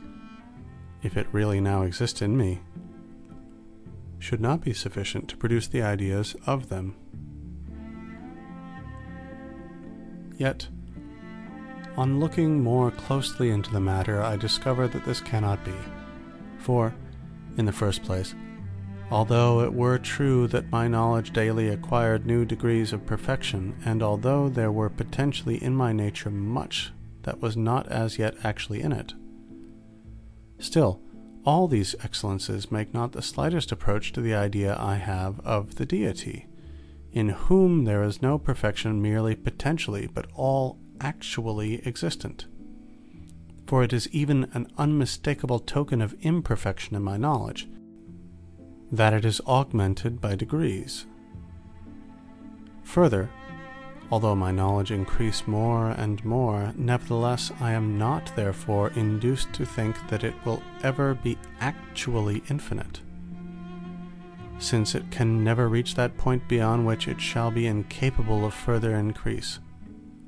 But I conceive God as actually infinite, so that nothing can be added to his perfection, and in fine, I readily perceive that the objective being of an idea cannot be produced by a being that is merely potentially existent, which, properly speaking, is nothing, but only by a being existing formally or actually. And truly, I see nothing in all that I have now said which it is not easy for anyone who shall carefully consider it to discern by the natural light. But when I allow my attention in some degree to relax, the vision of my mind being obscured and, as it were, blinded by the images of sensible objects, I do not readily remember the reason why the idea of a being more perfect than myself must, of necessity, have proceeded from a being in reality more perfect. On this account, I am here desirous to inquire further whether I, who possess this idea of God, could exist, supposing there were no God. And I ask, from whom could I in that case derive my existence? Perhaps from myself, or from my parents, or from some other causes less perfect than God? For anything more perfect or even equal to God cannot be thought or imagined. But if I were independent of every other existence, and were myself the author of my being, I should doubt of nothing, I should desire nothing, and, in fine, no perfection would be a wanting to me, for I should have bestowed upon myself every perfection of which I possess the idea, and I should thus be God. and it must not be imagined that what is now wanting to me is perhaps of more difficult acquisition than that of which I am already possessed. For, on the contrary, it is quite manifest that it was a matter of much higher difficulty that I, a thinking being, should arise from nothing, than it would be for me to acquire the knowledge of many things of which I am ignorant, and which are merely the accidents of a thinking substance. And certainly, if I possessed of myself the greater perfection of which I have now spoken, in other words, if I were the author of my own existence, I would not at least have denied to myself things that may be more easily obtained, as that infinite variety of knowledge of which I am at present destitute. I could not indeed have denied to myself any property which I perceive is contained in the idea of God, because there is none of these that seems to me more difficult to make or acquire, and if there were any that should happen to be more difficult to acquire, they would certainly appear so to me, supposing that I myself were the source of the other things I possess, because I should discover in them a limit to my power. And though I were to suppose that I always was as I now am, I should not on this ground escape the force of these reasonings, since it would not follow, even on this supposition, that no author of my existence needed to be sought after. For the whole time of my life may be divided into an infinity of parts, each of which is in no way dependent on any other, and accordingly, because I was in existence a short time ago, it does not follow that I must now exist, unless in this moment some cause create me anew, as it were, that is, conserve me. In truth, it is perfectly clear and evident to all who will attentively consider the nature of duration, that the conservation of a substance, in each moment of its duration, requires the same power and act that would be necessary to create it, supposing it were not yet in existence, so that it is manifestly a dictate of the natural light that conservation and creation differ merely in respect of our mode of thinking, and not in reality. All that is here required, therefore, is that I interrogate myself to discover whether I possess any power by means of which I can bring it about that I, who now am, shall exist a moment afterward. For, since I am merely a thinking thing, or since, at least, the precise question in the meantime is only of that part of myself, if such a power resided in me, I should, without doubt, be conscious of it. But I am conscious of no such power, and thereby I manifestly know that I am dependent upon some being different from myself. But perhaps the being upon whom I am dependent is not God, and I have been produced either by my parents, or by some causes less perfect than deity. This cannot be, for, as I before said, it is perfectly evident that there must at least be as much reality in the cause as in the effect, and accordingly, since I am a thinking thing and possess in myself an idea of God, whatever in the end be the cause of my existence, it must of necessity be admitted that it is likewise a thinking being, and that it possesses in itself the idea and all the perfections I attribute to deity. Then it may again be inquired whether this cause owes its origin and existence to itself or to some other cause. For if it be self-existent, it follows from what I have before laid down that this cause is God. For since it possesses the perfection of self-existence, it must likewise, without doubt, have the power of actually possessing every perfection of which it has the idea. In other words, all the perfections I conceive to belong to God. But if it owe its existence to another cause than itself, we demand again, for a similar reason, whether this second cause exists of itself or through some other, until, from stage to stage, we at length arrive at an ultimate cause, which will be God. And it is quite manifest that in this matter there can be no infinite regress of causes, seeing that the question raised respects not so much the cause which once produced me, as that by which I am at this present moment conserved.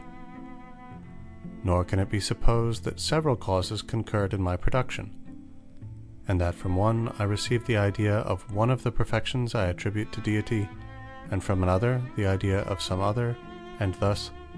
that all those perfections are indeed found somewhere in the universe, but do not all exist together in a single being who is God. For, on the contrary, the unity, the simplicity, or inseparability of all the properties of deity is one of the chief perfections I conceive him to possess.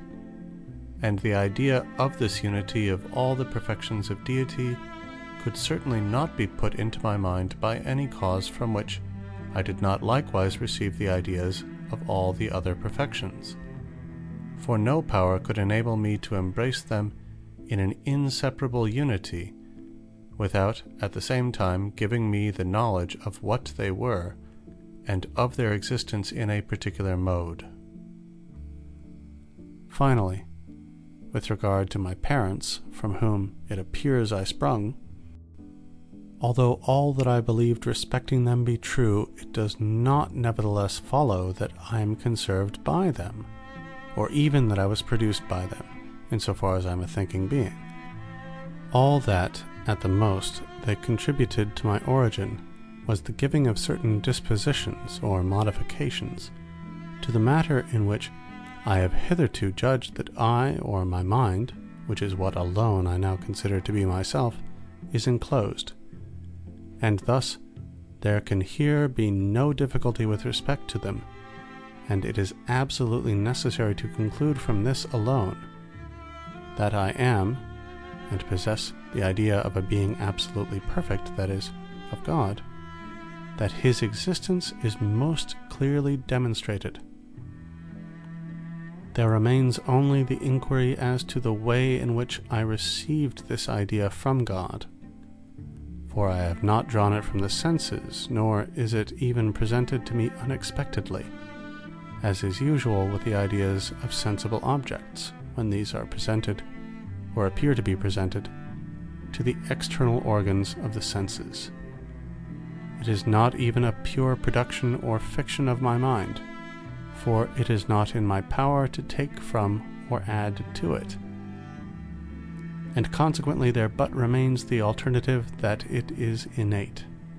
in the same way as is the idea of myself. And in truth, it is not to be wondered at that God, at my creation, implanted this idea in me, that it might serve, as it were, for the mark of the workman impressed on his work.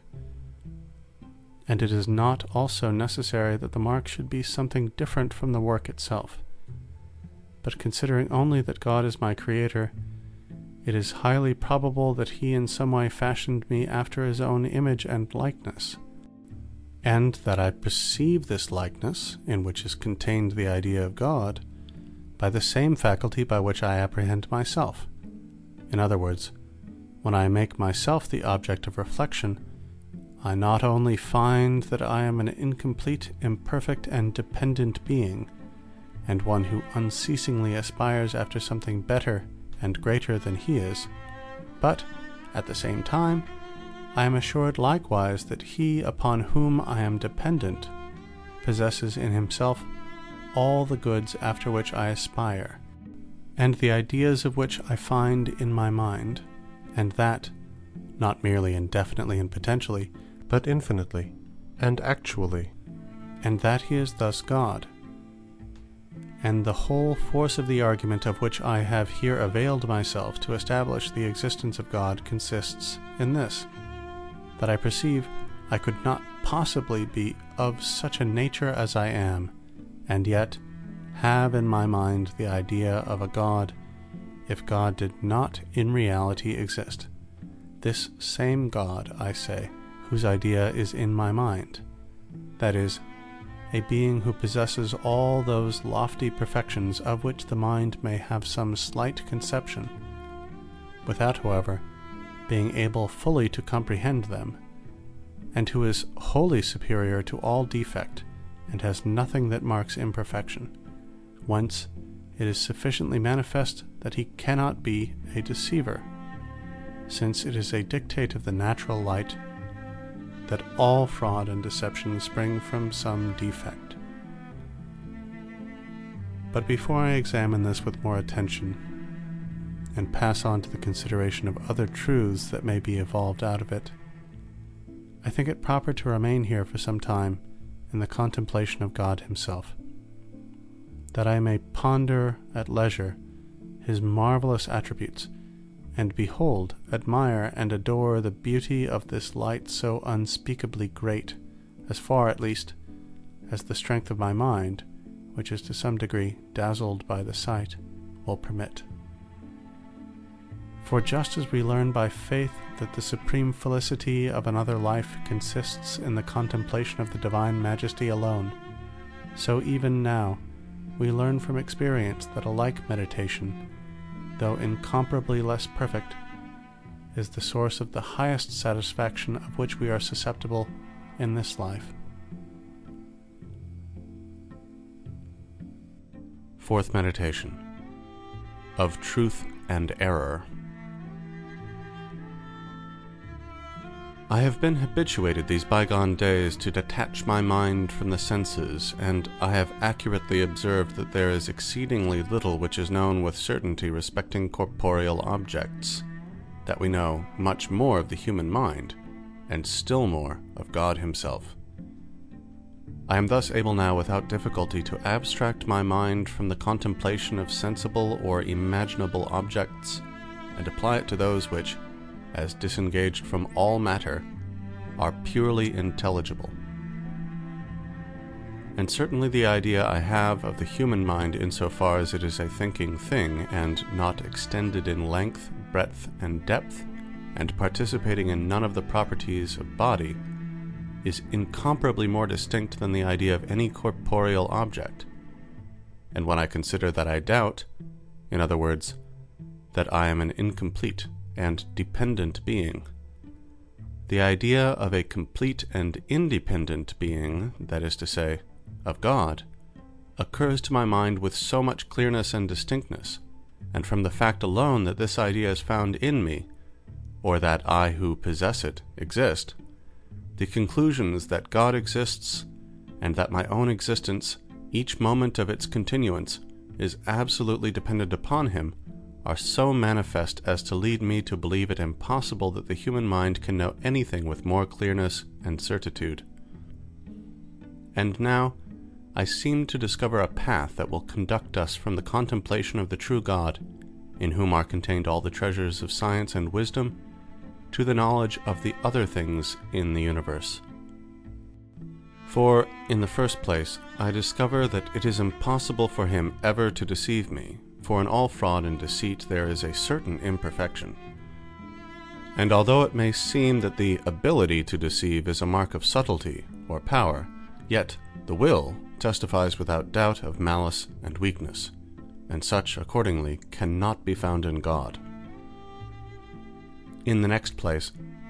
I am conscious that I possess a certain faculty of judging or discerning truth from error, which I doubtless received from God, along with whatever else is mine. And since it is impossible that he should will to deceive me, it is likewise certain that he has not given me a faculty that will ever lead me into error, provided I use it aright. And there would remain no doubt on this head, did it not seem to follow from this that I can never therefore be deceived. For if all I possess be from God, and if he planted in me no faculty that is deceitful, it seems to follow that I can never fall into error. Accordingly, it is true that when I think only of God, and when I look upon myself as coming from God and turn wholly to him, I discover in myself no cause of error or falsity, but immediately thereafter, recurring to myself, experience assures me that I am nevertheless subject to innumerable errors. When I come to inquire into the cause of these, I observe that there is not only present to my consciousness a real and positive idea of God, or of a being supremely perfect, but also, so to speak, a certain negative idea of nothing, in other words, of that which is at an infinite distance from every sort of perfection, and that I am, as it were, a mean between God and nothing, or placed in such a way between absolute existence and non-existence, that there is in truth nothing in me to lead me into error in so far as an absolute being is my creator, but that, on the other hand, as I thus likewise participate in some degree of nothing or of non-being, in other words, as I am not myself the supreme being, and as I am wanting in many perfections, it is not surprising I should fall into error. And I hence discern that error, so far as error is not something real, which depends for its existence on God, but is simply defect, and, therefore, that, in order to fall into it, it is not necessary God should have given me a faculty expressly for this end, but that my being deceived arises from the circumstance that the power which God has given me of discerning truth from error is not infinite. Nevertheless, this is not yet quite satisfactory, for error is not a pure negation. In other words, it is not the simple deficiency or want of some knowledge which is not due, but the privation or want of some knowledge which it would seem I ought to possess. But, on considering the nature of God, it seems impossible that he should have planted in his creature any faculty not perfect in its kind, that is, wanting in some perfection due to it. For, if it be true that in proportion to the skill of the Maker the perfection of his work is greater, what thing can have been produced by the Supreme Creator of the universe that is not absolutely perfect in all its parts? And assuredly, there is no doubt that God could have created me such that I should never be deceived. It is certain likewise that he always wills what is best.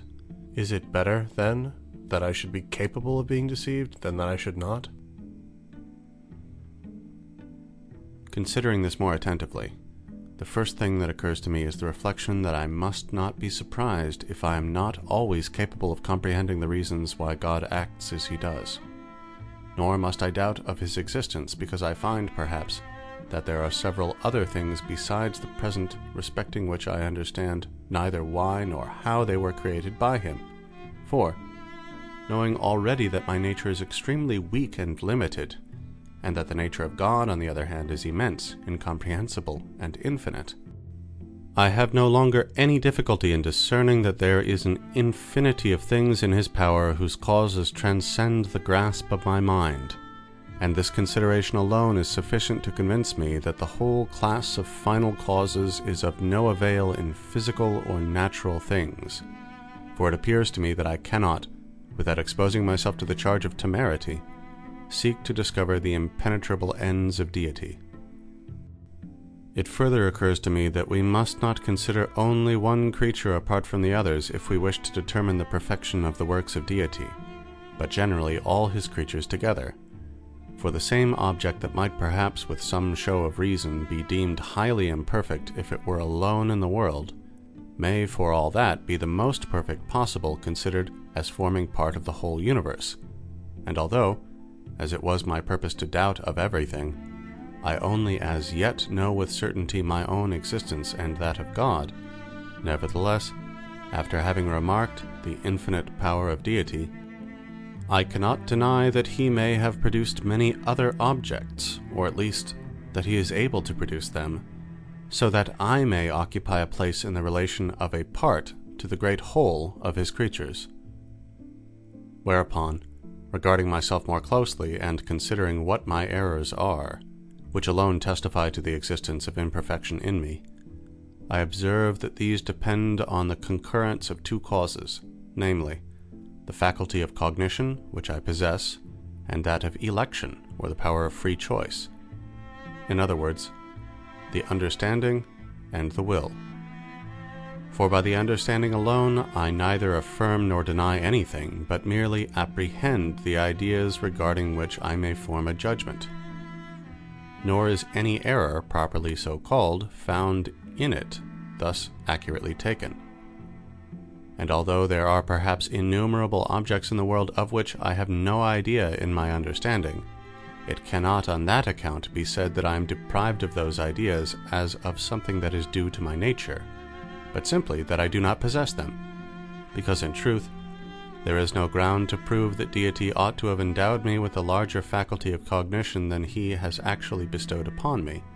and however skillful a workman I suppose him to be, I have no reason on that account to think that it was obligatory on him to give to each of his works all the perfections he is able to bestow upon some. Nor, moreover, can I complain that God has not given me freedom of choice, or a will sufficiently ample and perfect, since in truth I am conscious of will so ample and extended as to be superior to all limits. And what appears to me here to be highly remarkable is that, of all the other properties I possess, there is none so great and perfect as that I do not clearly discern it could be still greater and more perfect. For, to take an example, if I consider the faculty of understanding which I possess, I find that it is of very small extent and greatly limited, and at the same time I form the idea of another faculty of the same nature, much more ample and even infinite, and seeing that I can frame the idea of it, I discover from this circumstance alone that it pertains to the nature of God. In the same way, if I examine the faculty of memory or imagination or any other faculty I possess, I find none that is not small and circumscribed, and in God immense and infinite. It is the faculty of will only, or freedom of choice, which I experience to be so great that I am unable to conceive the idea of another that shall be more ample and extended. So that it is chiefly my will which leads me to discern that I bear a certain image and similitude of deity. For although the faculty of will is incomparably greater in God than in myself, as well in respect of the knowledge and power that are conjoined with it, and that render it stronger and more efficacious, as in respect of the object, since in him it extends to a greater number of things, it does not nevertheless appear to me greater considered in itself formally and precisely. For the power of will consists only in this, that we are able to do or not to do the same thing, that is, to affirm or deny, to pursue or shun it, or rather in this alone, that in affirming or denying, pursuing or shunning what is proposed to us by the understanding, we so act that we are not conscious of being determined to a particular action by any external force. For to the possession of freedom it is not necessary that I be alike indifferent toward each of two contraries, but on the contrary, the more I am inclined toward the one, whether because I clearly know that in it there is the reason of truth and goodness, or because God thus internally disposes my thought, the more freely do I choose and embrace it. And assuredly, divine grace and natural knowledge, very far from diminishing liberty, rather augment and fortify it. But the indifference of which I am conscious when I am not impelled to one side rather than to another for want of a reason, is the lowest grade of liberty, and manifests defect or negation of knowledge rather than perfection of will. For if I always clearly knew what was true and good, I should never have any difficulty in determining what judgment I ought to come to, and what choice I ought to make, and I should thus be entirely free without ever being indifferent. From all this I discover, however, that neither the power of willing, which I have received from God, is of itself the source of my errors, for it is exceedingly ample and perfect in its kind, nor even the power of understanding, for as I conceive no object unless by means of the faculty that God bestowed upon me, all that I conceive is doubtless rightly conceived by me, and it is impossible for me to be deceived in it. Whence, then, spring my errors? They arise from this cause alone, that I do not restrain the will, which is of much wider range than the understanding, within the same limits, but extend it even to things I do not understand, and as the will is of itself indifferent to such, it readily falls into error and sin by choosing the false in room of the true, and evil instead of good.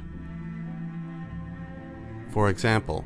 when I lately considered whether aught really existed in the world, and found that because I considered this question, it very manifestly followed that I myself existed, I could not but judge that what I so clearly conceived was true. Not that I was forced to this judgment by any external cause, but simply because great clearness of the understanding was succeeded by strong inclination in the will.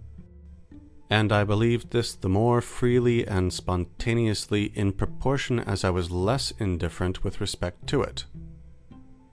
But now I not only know that I exist in so far as I am a thinking being, but there is likewise presented to my mind a certain idea of corporeal nature. Hence I am in doubt as to whether the thinking nature which is in me, or rather which I myself am, is different from that corporeal nature,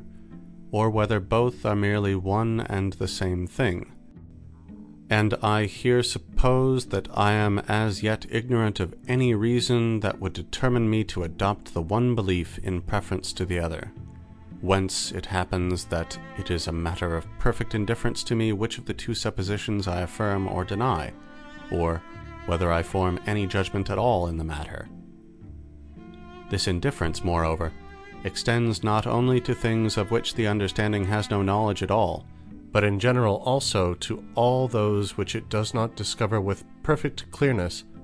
at the moment the will is deliberating upon them. For however probable the conjectures may be that dispose me to form a judgment in a particular matter, the simple knowledge that these are merely conjectures, and not certain and indubitable reasons, is sufficient to lead me to form one that is directly the opposite.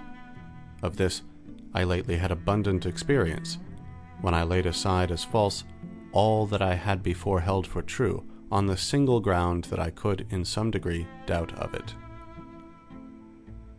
But if I abstain from judging of a thing when I do not conceive it with sufficient clearness and distinctness, it is plain that I act rightly, and am not deceived. But if I resolve to deny or affirm, I then do not make a right use of my free will. And if I affirm what is false, it is evident that I am deceived. Moreover, even although I judge according to truth, I stumble upon it by chance, and do not therefore escape the imputation of a wrong use of my freedom, for it is a dictate of the natural light that the knowledge of the understanding ought always to precede the determination of the will. And it is this wrong use of the freedom of the will in which is found the privation that constitutes the form of error. Privation, I say, is found in the act, insofar as it proceeds from myself, but it does not exist in the faculty which I received from God, nor even in the act insofar as it depends on Him. For I have assuredly no reason to complain that God has not given me a greater power of intelligence, or more perfect natural light than He has actually bestowed, since it is of the nature of a finite understanding not to comprehend many things, and of the nature of a created understanding to be finite. On the contrary, I have every reason to render thanks to God, who owed me nothing, for having given me all the perfections I possess,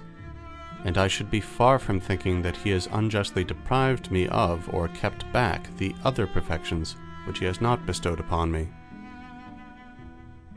I have no reason, moreover, to complain because He has given me a will more ample than my understanding, since, as the will consists only of a single element, and that indivisible, it would appear that this faculty is of such a nature that nothing could be taken from it without destroying it, and certainly the more extensive it is, the more cause I have to thank the goodness of Him who bestowed it upon me. And finally, I ought not also to complain that God concurs with me in forming the acts of this will, or the judgment in which I am deceived, because those acts are wholly true and good insofar as they depend on God, and the ability to form them is a higher degree of perfection in my nature than the want of it would be.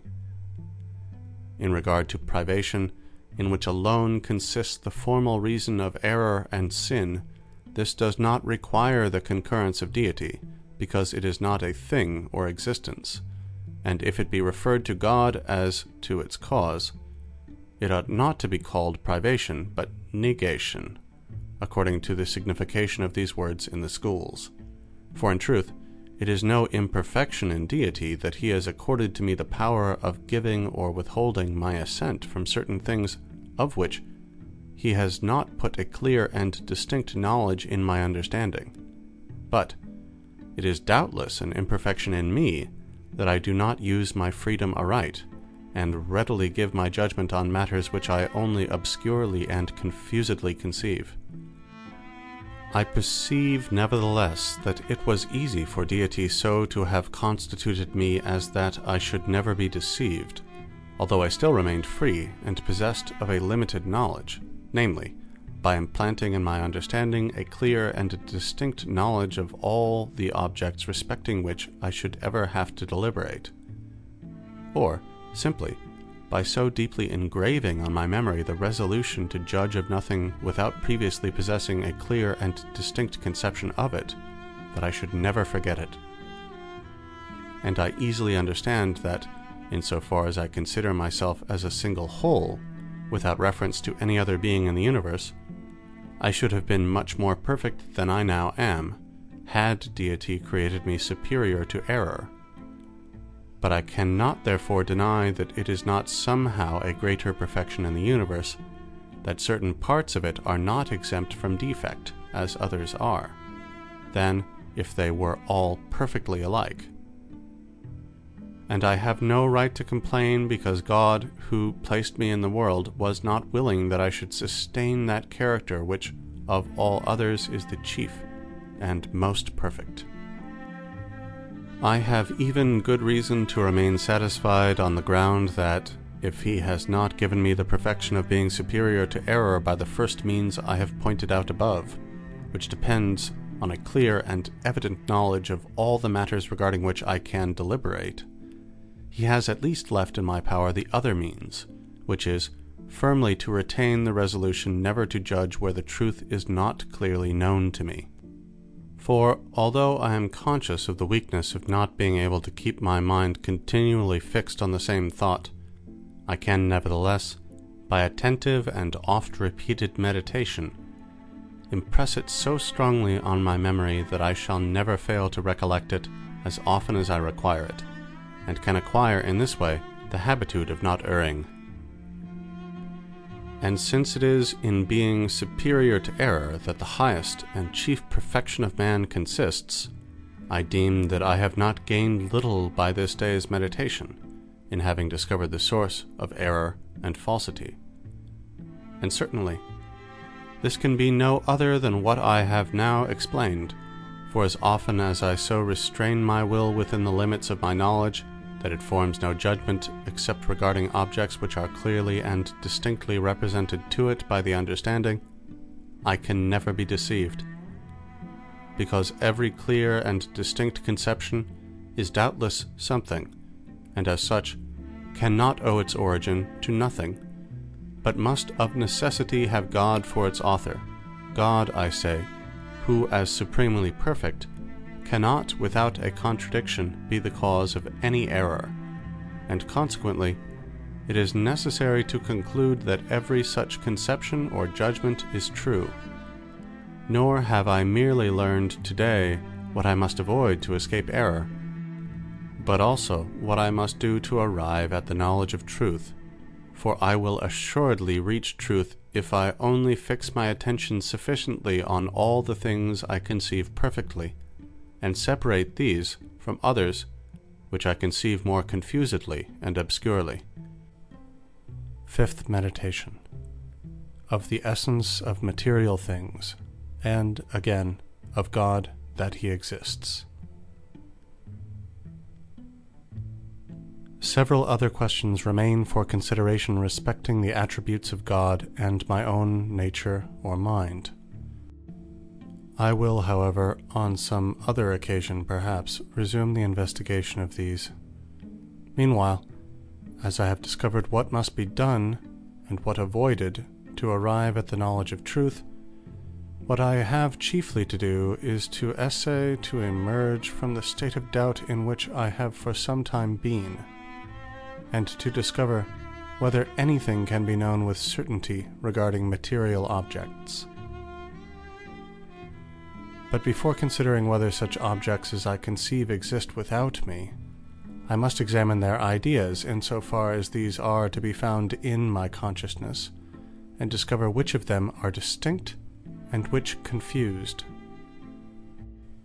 In the first place, I distinctly imagine that quantity which the philosophers commonly call continuous, or the extension in length, breadth, and depth that is in this quantity, or rather in the object to which it is attributed. Further, I can enumerate in it many diverse parts,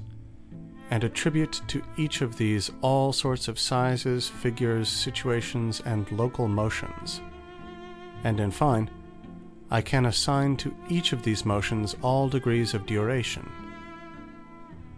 And I not only distinctly know these things when I thus consider them in general, but besides, by a little attention, I discover innumerable particulars respecting figures, numbers, motion, and the like, which are so evidently true, and so accordant with my nature, that when I now discover them, I do not so much appear to learn anything new, as to call to remembrance what I before knew, or for the first time to remark what was before in my mind, but to which I had not hitherto directed my attention. And what I here find of most importance is that I discover in my mind innumerable ideas of certain objects which cannot be esteemed pure negations, although perhaps they possess no reality beyond my thought,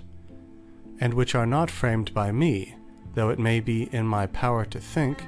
or not to think them, but possess true and immutable natures of their own. As, for example, when I imagine a triangle, although there is not perhaps and never was in any place in the universe apart from my thought one such figure, it remains true nevertheless that this figure possesses a certain determinate nature, form, or essence, which is immutable and eternal, and not framed by me, nor in any degree dependent on my thought, as appears from the circumstance that diverse properties of the triangle may be demonstrated, namely, that its 3 angles are equal to 2 right, that its greatest side is subtended by its greatest angle, and the like, which, whether I will or not, I now clearly discern to belong to it, although before I did not at all think of them when, for the first time, I imagined a triangle, and which accordingly cannot be said to have been invented by me. Nor is it a valid objection to allege that perhaps this idea of a triangle came into my mind by the medium of the senses, through my having seen bodies of a triangular figure. For I am able to form in thought an innumerable variety of figures with regard to which it cannot be supposed that they were ever objects of sense, and I can nevertheless demonstrate diverse properties of their nature no less than of the triangle, all of which are assuredly true since I clearly conceive them, and they are therefore something, and not mere negations. For it is highly evident that all that is true is something, truth being identical with existence, and I have already fully shown the truth of the principle that whatever is clearly and distinctly known is true. And although this had not been demonstrated, yet the nature of my mind is such as to compel me to assert to what I clearly conceive while I so conceive it. And I recollect that even when I still strongly adhered to the objects of sense, I reckoned among the number of the most certain truths those I clearly conceived relating to figures, numbers, and other matters that pertain to arithmetic and geometry, and in general to the pure mathematics. But now, if because I can draw from my thought the idea of an object, it follows that all I clearly and distinctly apprehend to pertain to this object does in truth belong to it, may I not from this derive an argument for the existence of God? It is certain that I no less find the idea of a God in my consciousness, that is, the idea of a being supremely perfect, than that of any figure or number whatever. And I know with not less clearness and distinctness that an actual and eternal existence pertains to his nature than that all which is demonstrable of any figure or number really belongs to the nature of that figure or number, and therefore, although all the conclusions of the preceding meditations were false,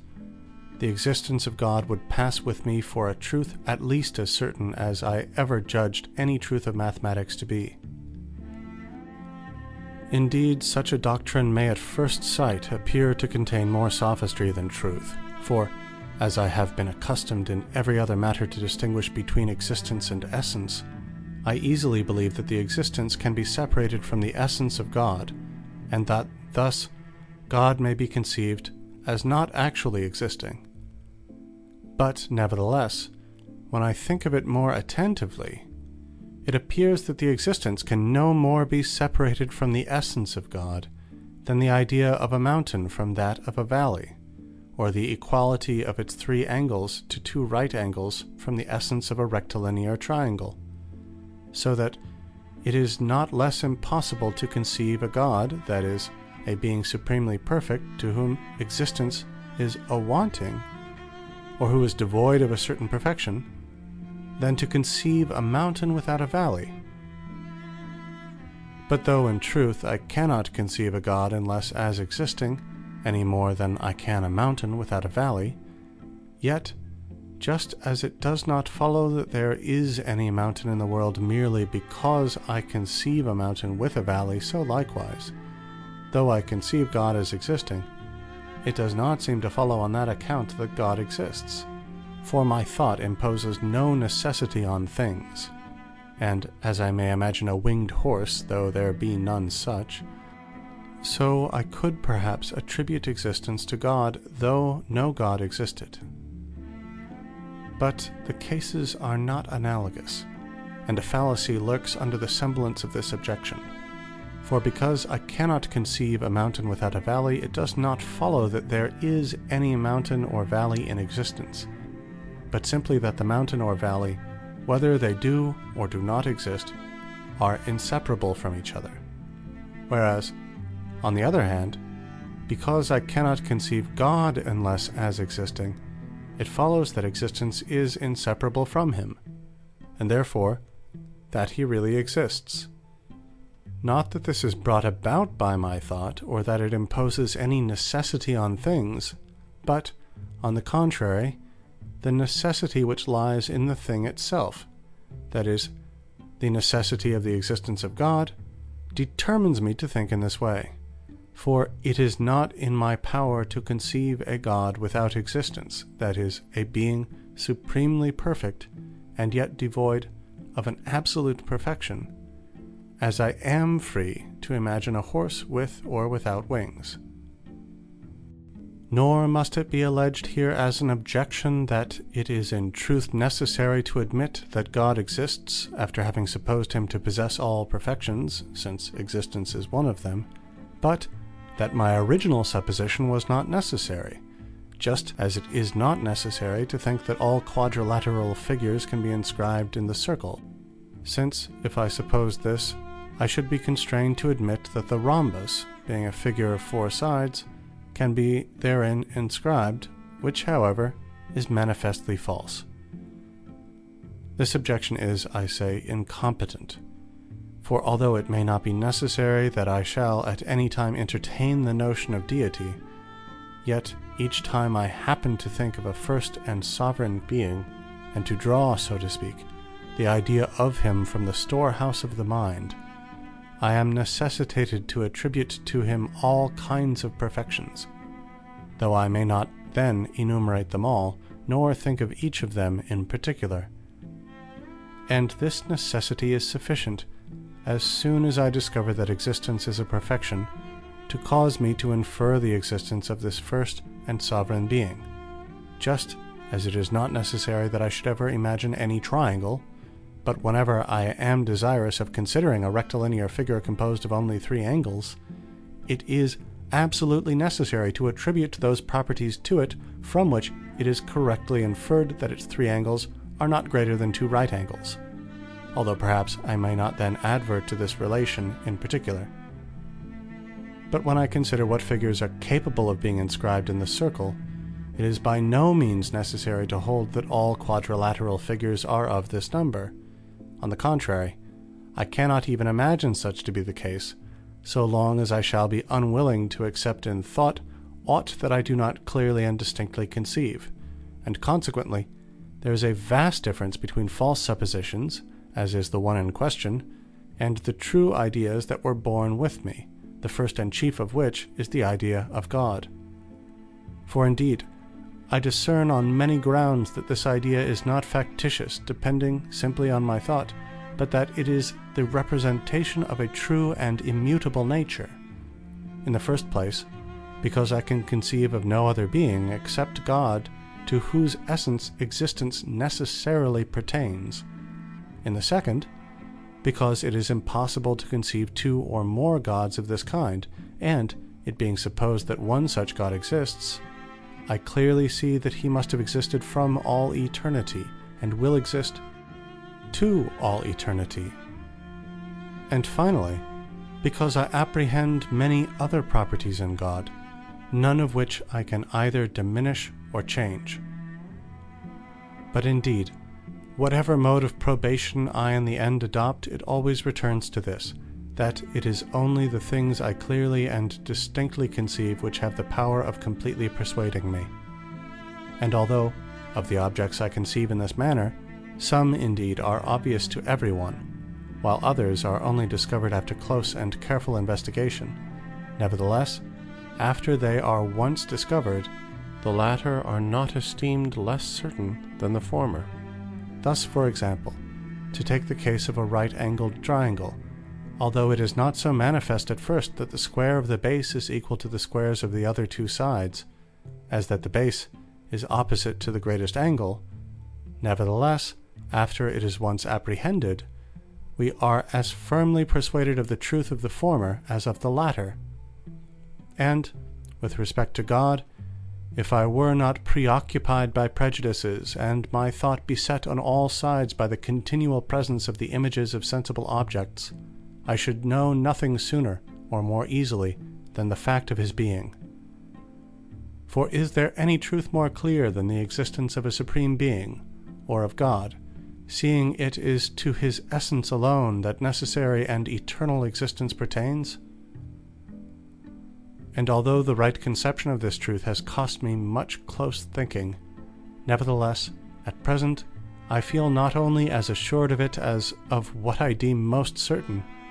but I remark further that the certitude of all other truths is so absolutely dependent on it, that without this knowledge, it is impossible ever to know anything perfectly.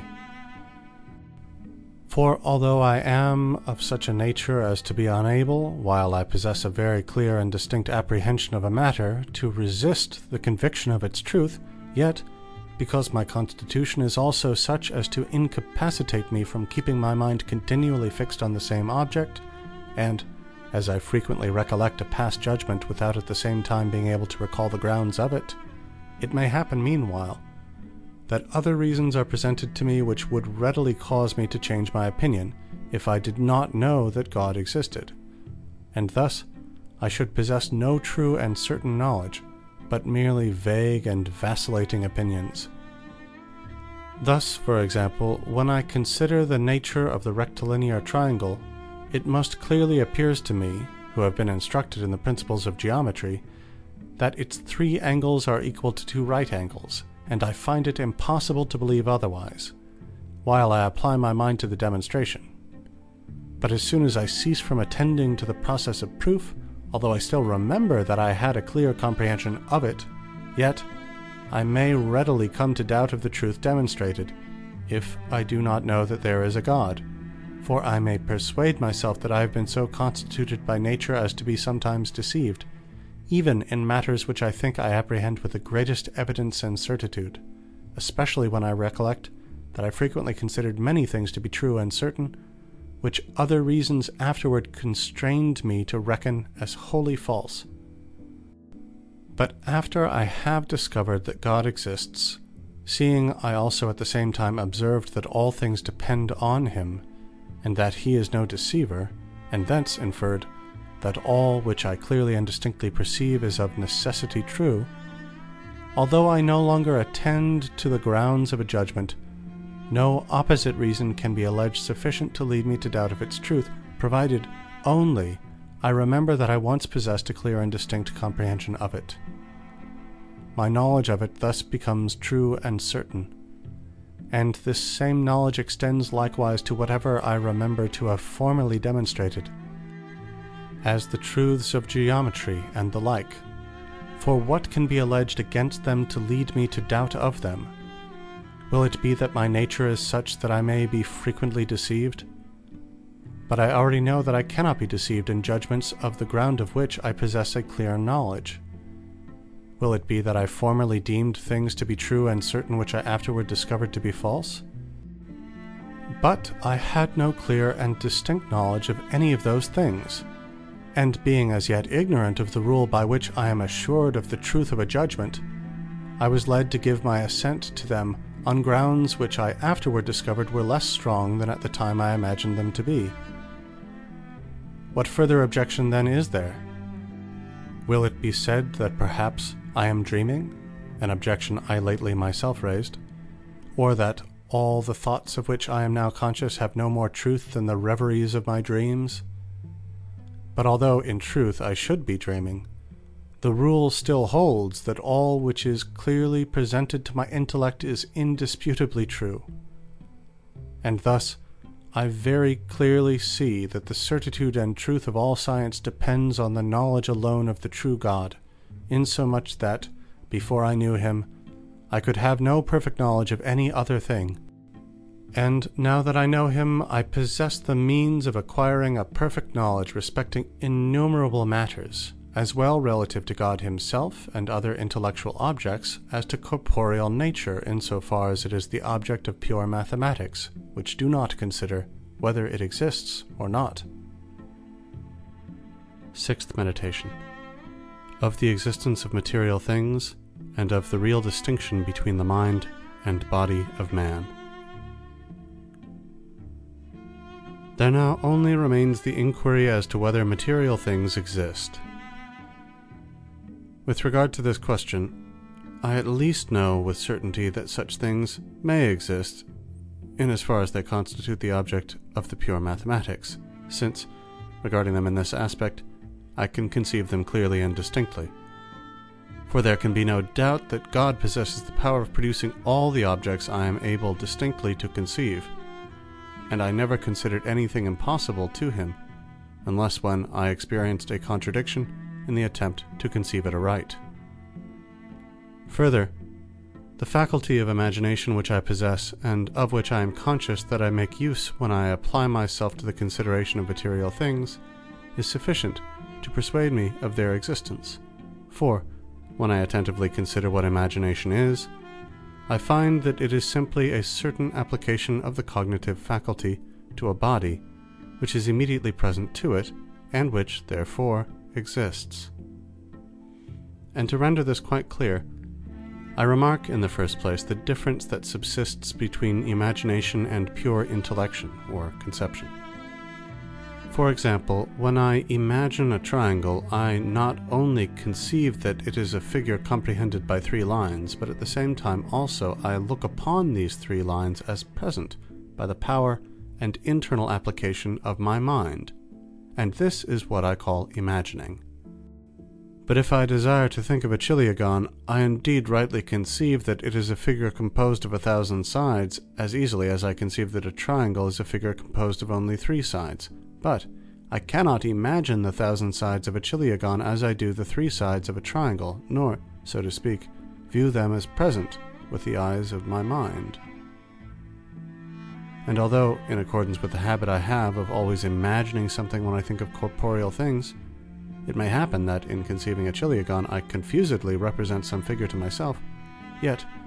it is quite evident that this is not a chiliagon, since it in no wise differs from that which I would represent to myself if I were to think of a myriagon, or any other figure of many sides. Nor would this representation be of any use in discovering and unfolding the properties that constitute the difference between a chiliagon and other polygons. But if the question turns on a pentagon, it is quite true that I can conceive its figure, as well as that of a chiliagon, without the aid of imagination. But I can likewise imagine it by applying the attention of my mind to its 5 sides, and at the same time to the area which they contain. Thus, I observe that a special effort of mind is necessary to the active imagination, which is not required in conceiving or understanding, and this special exertion of mind clearly shows the difference between imagination and pure intellection. I remark besides that this power of imagination which I possess, in as far as it differs from the power of conceiving, is in no way necessary to my nature or essence, that is, to the essence of my mind. For although I did not possess it, I should still remain the same that I now am, from which it seems we may conclude that it depends on something different from the mind. And I easily understand that if some body exists, with which my mind is so conjoined and united as to be able, as it were, to consider it when it chooses, it may thus imagine corporeal objects. So that this mode of thinking differs from pure intellection only in this respect, that the mind in conceiving turns in some way upon itself, and considers some one of the ideas it possesses within itself. But in imagining, it turns toward the body, and contemplates in it some object conformed to the idea which it either of itself conceived, or apprehended by sense. I easily understand, I say, that imagination may be thus formed, if it is true that there are bodies. And because I find no other obvious mode of explaining it, I thence, with probability, conjecture that they exist. But only with probability, and although I carefully examine all things, nevertheless I do not find that, from the distinct idea of corporeal nature I have in my imagination, I can necessarily infer the existence of any body. But I am accustomed to imagine many other objects besides that corporeal nature which is the object of the pure mathematics, as, for example, colors, sounds, tastes, pain, and the like, although with less distinctness, and inasmuch as I perceive these objects much better by the senses, through the medium of which, and of memory, they seem to have reached the imagination, I believe that, in order the more advantageously to examine them, it is proper I should at the same time examine what sense perception is, and inquire whether from those ideas that are apprehended by this mode of thinking, I cannot obtain a certain proof of the existence of corporeal objects. And, in the first place, I will recall to my mind the things I have hitherto held as true because perceived by the senses, and the foundations upon which my belief in their truth rested. I will, in the second place, examine the reasons that afterward constrained me to doubt of them, and, finally, I will consider what of them I ought now to believe. Firstly, then, I perceived that I had a head, hands, feet, and other members composing that body which I considered as part, or perhaps even as the whole, of myself. I perceived further,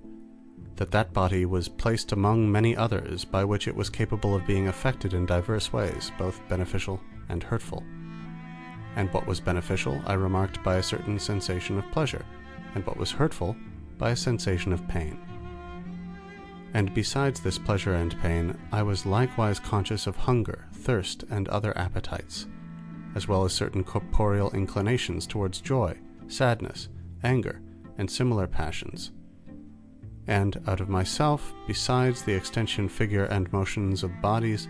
I likewise perceived in them hardness, heat, and the other tactile qualities, and, in addition, light, colors, odors, tastes, and sounds, the variety of which gave me the means of distinguishing the sky, the earth, the sea, and generally all the other bodies from one another. And certainly, considering the ideas of all these qualities which were presented to my mind, and which alone I properly and immediately perceived, it was not without reason that I thought I perceived certain objects wholly different from my thought, namely, bodies from which those ideas proceeded. For I was conscious that the ideas were presented to me without my consent being required,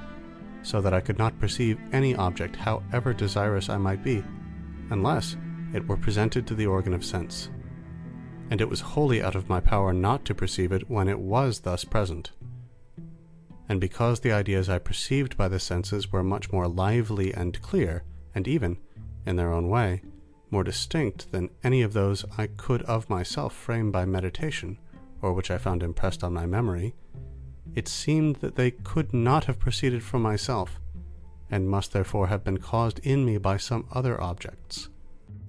And as of those objects I had no knowledge beyond what the ideas themselves gave me, nothing was so likely to occur to my mind as the supposition that the objects were similar to the ideas which they caused.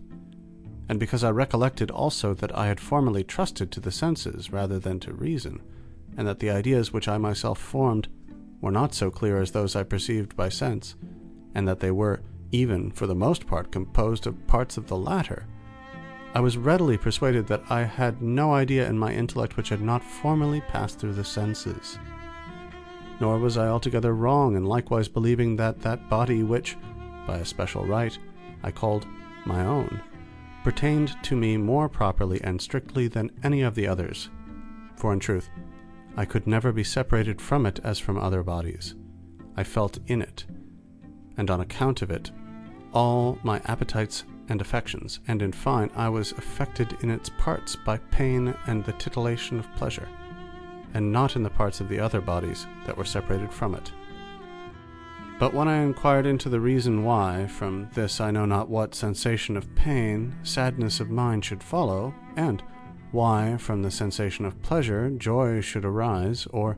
why this indescribable twitching of the stomach, which I call hunger, should put me in mind of taking food, and the parchedness of the throat of drink, and so in other cases, I was unable to give any explanation, unless that I was so taught by nature, for there is assuredly no affinity, at least none that I am able to comprehend, between this irritation of the stomach and the desire of food, any more than between the perception of an object that causes pain, and the consciousness of sadness which springs from the perception. And in the same way, it seemed to me that all the other judgments I had formed regarding the objects of sense were dictates of nature, because I remarked that those judgments were formed in me before I had leisure to weigh and consider the reasons that might constrain me to form them. But afterward, a wide experience by degrees sapped the faith I had reposed in my senses, for I frequently observed that towers, which at a distance seemed round, appeared square when more closely viewed,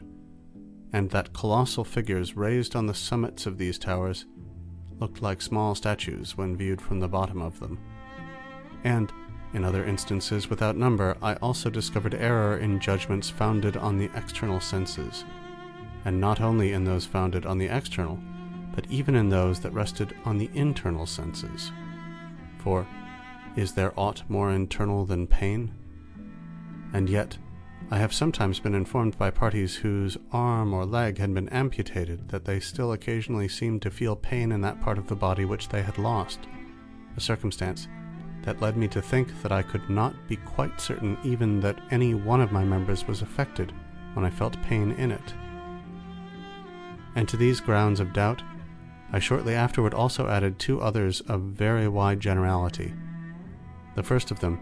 was that I believed I never perceived anything when awake which I could not occasionally think I also perceived when asleep. And as I do not believe that the ideas I seem to perceive in my sleep proceed from objects external to me, I did not any more observe any ground for believing this of such as I seem to perceive when awake. The second was that since I was as yet ignorant of the author of my being, or at least supposed myself to be so, I saw nothing to prevent my having been so constituted by nature as that I should be deceived even in matters that appeared to me to possess the greatest truth. And with respect to the grounds on which I had before been persuaded of the existence of sensible objects, I had no great difficulty in finding suitable answers to them. For as nature seemed to incline me to many things from which reason made me averse, I thought that I ought not to confide much in its teachings. And although the perceptions of the senses were not dependent on my will, I did not think that I ought on that ground to conclude that they proceeded from things different from myself, since perhaps there might be found in me some faculty, though hitherto unknown to me, which produced them. But now that I begin to know myself better, and to discover more clearly the author of my being, I do not, indeed, think that I ought rashly to admit all which the senses seem to teach, nor, on the other hand, is it my conviction that I ought to doubt in general of their teachings. And, firstly, because I know that all which I clearly and distinctly conceive can be produced by God exactly as I conceive it, it is sufficient that I am able clearly and distinctly to conceive one thing apart from another, in order to be certain that the one is different from the other, seeing they may at least be made to exist separately by the omnipotence of God. And it matters not by what power this separation is made, in order to be compelled to judge them different, and therefore, merely because I know with certitude that I exist, and because, in the meantime, I do not observe that aught necessarily belongs to my nature or essence beyond my being a thinking thing, I rightly conclude that my essence consists only in my being a thinking thing, or a substance whose whole essence or nature is merely thinking. And although I may, or rather, as I will shortly say, although I certainly do possess a body, with which I am very closely conjoined, nevertheless, because, on the one hand, I have a clear and distinct idea of myself, in as far as I am only a thinking and unextended thing, and, as, on the other hand, I possess a distinct idea of body, in as far as it is only an extended and unthinking thing, it is certain that I, that is, my mind, by which I am what I am, is entirely and truly distinct from my body, and may exist without it. Moreover, I find in myself diverse faculties of thinking that have each their special mode. For example, I find I possess the faculties of imagining and perceiving, without which I can indeed clearly and distinctly conceive myself as entire, but I cannot reciprocally conceive them without conceiving myself, that is to say, without an intelligent substance in which they reside, for, in the notion we have of them, or to use the terms of their schools, in their formal concept, they comprise some sort of intellection, whence I perceive that they are distinct from myself as modes are from things. I remark likewise certain other faculties, as the power of changing place, of assuming diverse figures, and the like, that cannot be conceived and cannot therefore exist any more than the preceding, apart from a substance in which they inhere. It is very evident, however, that these faculties, if they really exist, must belong to some corporeal or extended substance, since in their clear and distinct concept there is contained some sort of extension, but no intellection at all. Further, I cannot doubt but that there is in me a certain passive faculty of perception, that is, of receiving and taking knowledge of the ideas of sensible things. But this would be useless to me if there did not also exist in me, or in some other thing, another active faculty, capable of forming and producing those ideas. But this active faculty cannot be in me in as far as I am but a thinking thing, seeing that it does not presuppose thought, and also that those ideas are frequently produced in my mind without my contributing to it in any way,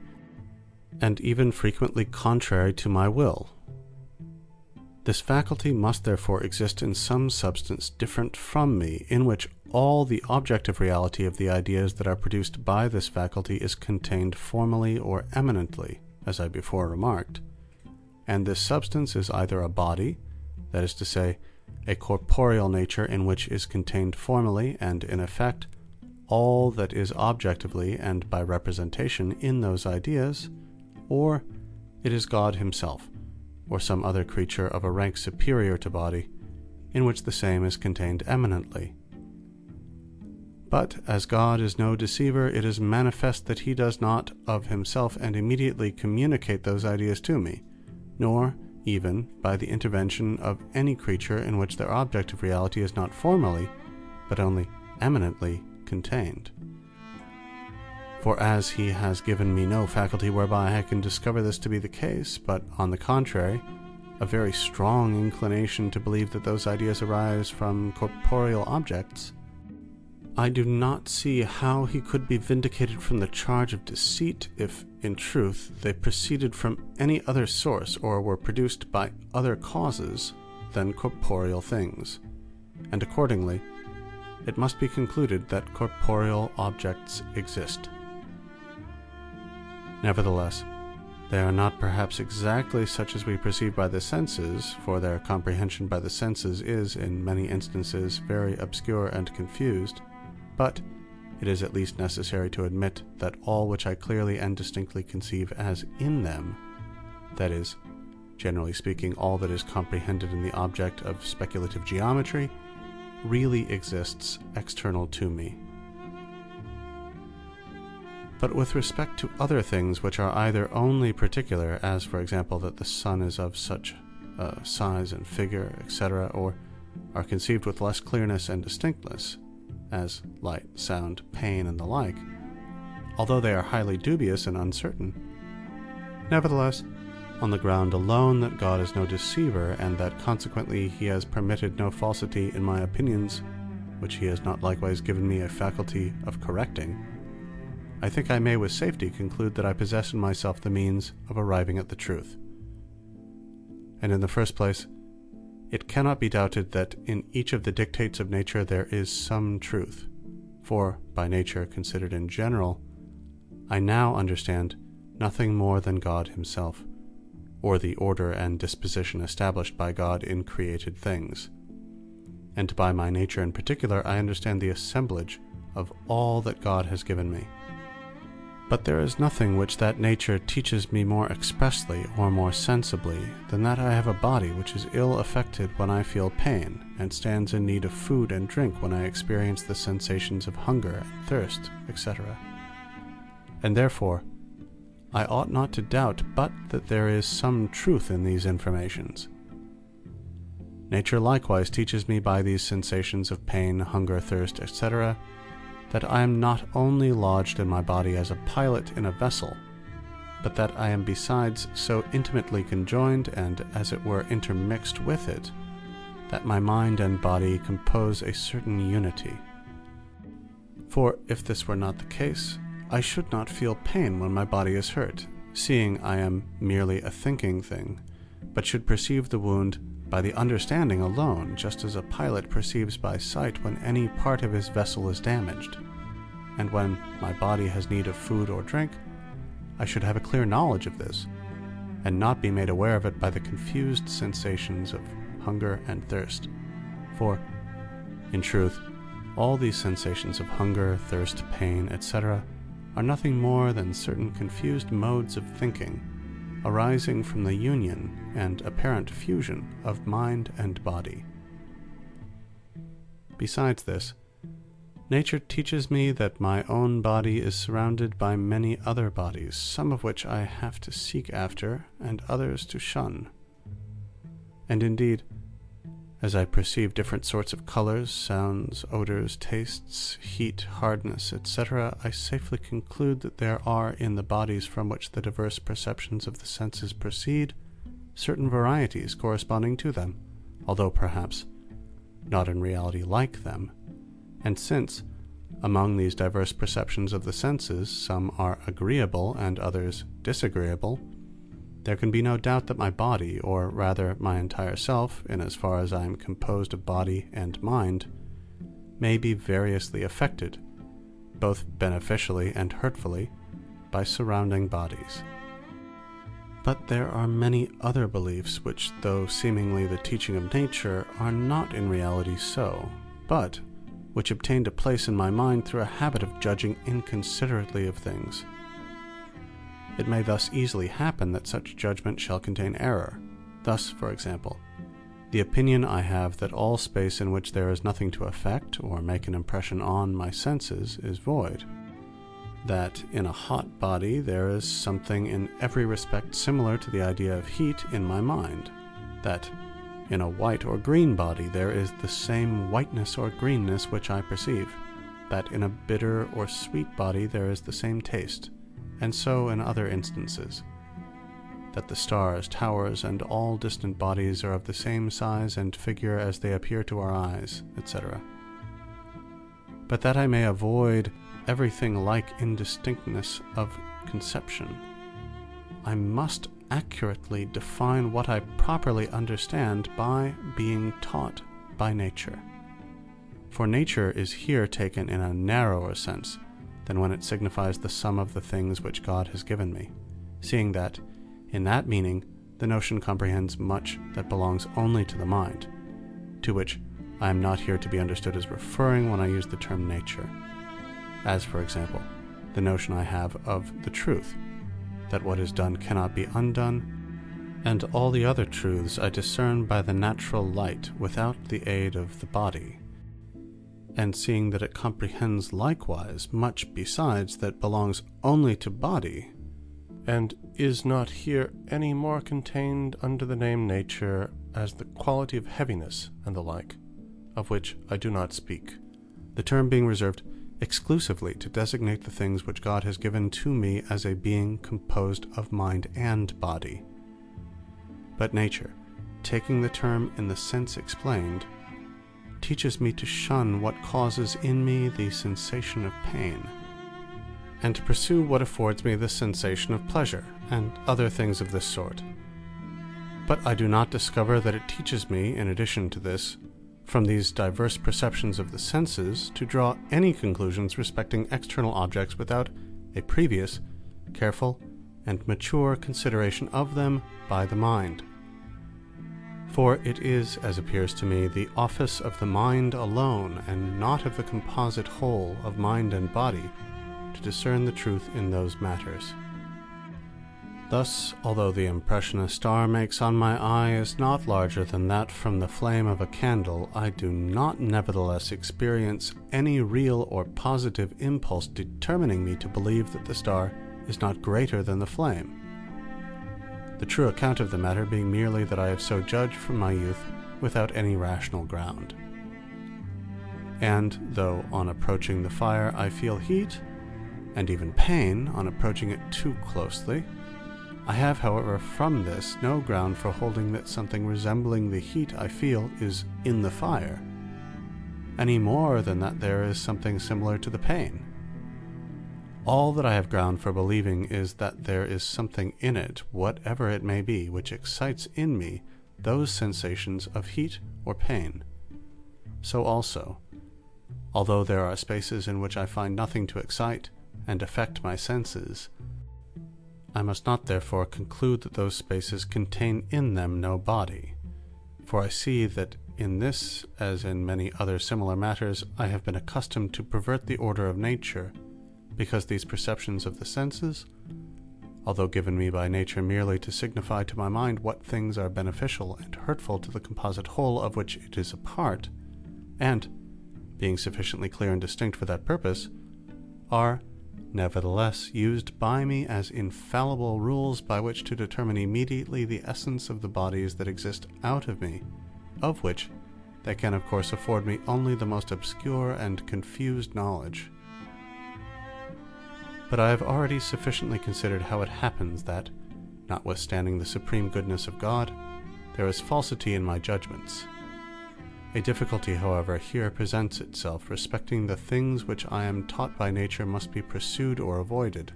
and also respecting the internal sensations in which I seem to have occasionally detected error, and thus to be directly deceived by nature. Thus, for example, I may be so deceived by the agreeable taste of some viand to which poison has been mixed, as to be induced to take the poison. In this case, however, nature may be excused, for it simply leads me to desire the viand for its agreeable taste, and not the poison which is unknown to it. And thus we can infer nothing from this circumstance beyond that our nature is not omniscient, at which there is assuredly no ground for surprise, since, man being of a finite nature, his knowledge must likewise be of a limited perfection. But we also not infrequently err in that to which we are directly impelled by nature, as is the case with invalids who desire drink or food that would be hurtful to them. It will here perhaps be alleged that the reason why such persons are deceived is that their nature is corrupted. But this leaves the difficulty untouched, for a sick man is not less really the creature of God than a man who is in full health, and therefore it is as repugnant to the goodness of God that the nature of the former should be deceitful as it is for that of the latter to be so. And as a clock, composed of wheels and counterweights, observes not the less accurately all the laws of nature when it is ill made, and points out the hours incorrectly, than when it satisfies the desire of the maker in every respect, so likewise, if the body of man be considered as a kind of machine, so made up and composed of bones, nerves, muscles, veins, blood, and skin, that although there were in it no mind, it would still exhibit the same motions which it at present manifests involuntarily, and therefore without the aid of the mind, and simply by the dispositions of its organs, I easily discern that it would also be as natural for such a body, supposing it dropsical, for example, to experience the parchedness of the throat, that is usually accompanied in the mind by the sensation of thirst, and to be disposed by this parchedness to move its nerves and its other parts in the way required for drinking, and thus increase its malady and do itself harm, as it is natural for it, when it is not indisposed to be stimulated to drink for its good by a similar cause. And although, looking to the use for which a clock was destined by its maker, I may say that it is deflected from its proper nature when it incorrectly indicates the hours, and on the same principle, considering the machine of the human body as having been formed by God for the sake of the motions which it usually manifests, although I may likewise have ground for thinking that it does not follow the order of its nature when the throat is parched, and drink does not tend to its preservation, nevertheless, I yet plainly discern that this latter acceptation of the term nature is very different from the other. For this is nothing more than a certain denomination depending entirely on my thought, and hence called extrinsic, by which I compare a sick man and an imperfectly constructed clock with the idea I have of a man in good health and a well-made clock, while by the other acceptation of nature is understood something which is truly found in things, and therefore possessed of some truth. But certainly, although in respect of a dropsical body it is only by way of exterior denomination that we say its nature is corrupted, when, without requiring drink, the throat is parched, yet, in respect of the composite whole, that is, of the mind in its union with the body, it is not a pure denomination, but really an error of nature, for it to feel thirst when drink would be hurtful to it, and accordingly, it still remains to be considered why it is that the goodness of God does not prevent the nature of man thus taken from being fallacious.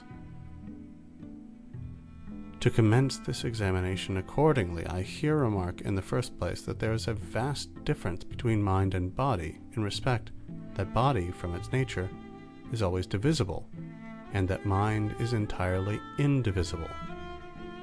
For in truth, when I consider the mind, that is, when I consider myself insofar only as I am a thinking thing, I can distinguish in myself no parts, but I very clearly discern that I am somewhat absolutely one and entire. And although the whole mind seems to be united to the whole body, yet, when a foot, an arm, or any other part is cut off, I am conscious that nothing has been taken from my mind. Nor can the faculties of willing, perceiving, conceiving, etc. properly be called its parts, for it is the same mind that is exercised all entire in willing, in perceiving, and in conceiving, etc. But quite the opposite holds in corporeal or extended things. For I cannot imagine any one of them, how small soever it may be, which I cannot easily sunder in thought, and which therefore I do not know to be divisible. This would be sufficient to teach me that the mind or soul of man is entirely different from the body, if I had not already been apprised of it on other grounds.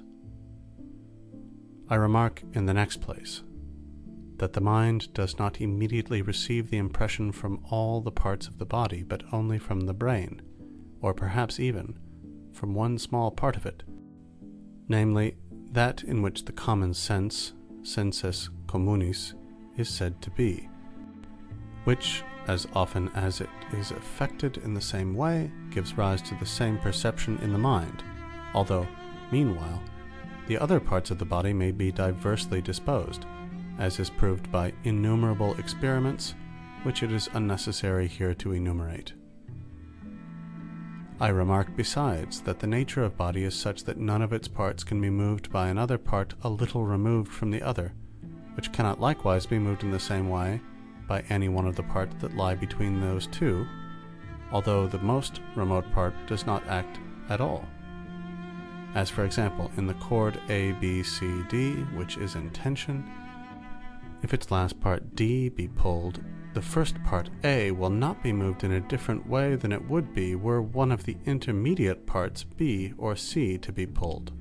and the last part D, meanwhile, to remain fixed. And in the same way, when I feel pain in the foot, the science of physics teaches me that this sensation is experienced by means of the nerves dispersed over the foot, which, extending like cords from it to the brain, when they are contracted in the foot, contract at the same time the inmost parts of the brain in which they have their origin, and excite in these parts a certain motion appointed by nature to cause in the mind a sensation of pain, as if existing in the foot. But as these nerves must pass through the tibia, the leg, the loins, the back, and neck in order to reach the brain, it may happen that although their extremities in the foot are not affected, but only certain of their parts that pass through the loins or neck, the same movements nevertheless are excited in the brain by this motion as would have been caused there by a hurt received in the foot, and hence the mind will necessarily feel pain in the foot, just as if it had been hurt. And the same is true of all the other perceptions of our senses. I remark finally that as each of the movements that are made in the part of the brain by which the mind is immediately affected impresses it with but a single sensation, the most likely supposition in the circumstances is that this movement causes the mind to experience, among all the sensations which it is capable of impressing upon it, that one which is the best fitted, and generally the most useful for the preservation of the human body when it is in full health. But experience shows us that all the perceptions which nature has given us are of such a kind as I have mentioned, and accordingly, there is nothing found in them that does not manifest the power and goodness of God. Thus, for example, when the nerves of the foot are violently or more than usually shaken, the motion passing through the medulla of the spine to the innermost parts of the brain affords a sign to the mind on which it experiences a sensation, namely, of pain, as if it were in the foot, by which the mind is admonished and excited to do its utmost to remove the cause of it as dangerous and hurtful to the foot. It is true that God could have so constituted the nature of man as that the same motion in the brain would have informed the mind of something altogether different. The motion might, for example, have been the occasion on which the mind became conscious of itself, insofar as it is in the brain, or insofar as it is in some place intermediate between the foot and the brain, or finally, the occasion on which it perceived some other object quite different, whatever that might be. But nothing of all this would have so well contributed to the preservation of the body as that which the mind actually feels. In the same way, when we stand in need of drink, there arises from this want a certain parchedness in the throat that moves its nerves, and by means of them the internal parts of the brain, and this movement affects the mind with a sensation of thirst, because there is nothing on that occasion which is more useful for us than to be made aware that we have need of drink for the preservation of our health, and so in other circumstances. Whence it is quite manifest that, notwithstanding the sovereign goodness of God, the nature of man, in so far as it is composed of mind and body, cannot but be sometimes fallacious. For if there is any cause which excites, not in the foot, but in some one of the parts of the nerves that stretch from the foot to the brain, or even in the brain itself, the same movement that is ordinarily created when the foot is ill affected, pain, will be felt, as it were, in the foot, and the sense will thus be naturally deceived. For as the same movement in the brain can but impress the mind with the same sensation, and as this sensation is much more frequently excited by a cause which hurts the foot than by one acting in a different quarter, it is reasonable that it should lead the mind to feel pain in the foot rather than in any other part of the body.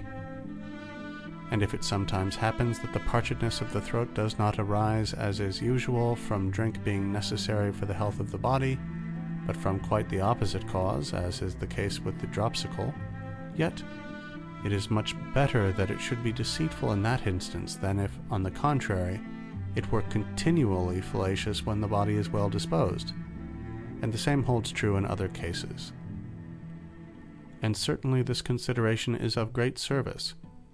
not only in enabling me to recognize the errors to which my nature is liable, but likewise in rendering it more easy to avoid or correct them. For, knowing that all my senses more usually indicate to me what is true than what is false, in matters relating to the advantage of the body, and being able almost always to make use of more than a single sense in examining the same object, and, besides this, being able to use my memory in connecting present with past knowledge, and my understanding, which has already discovered all the causes of my errors, I ought no longer to fear that falsity may be met with in what is daily presented to me by the senses. And I ought to reject all the doubts of those bygone days, as hyperbolical and ridiculous, especially the general uncertainty respecting sleep, which I could not distinguish from the waking state.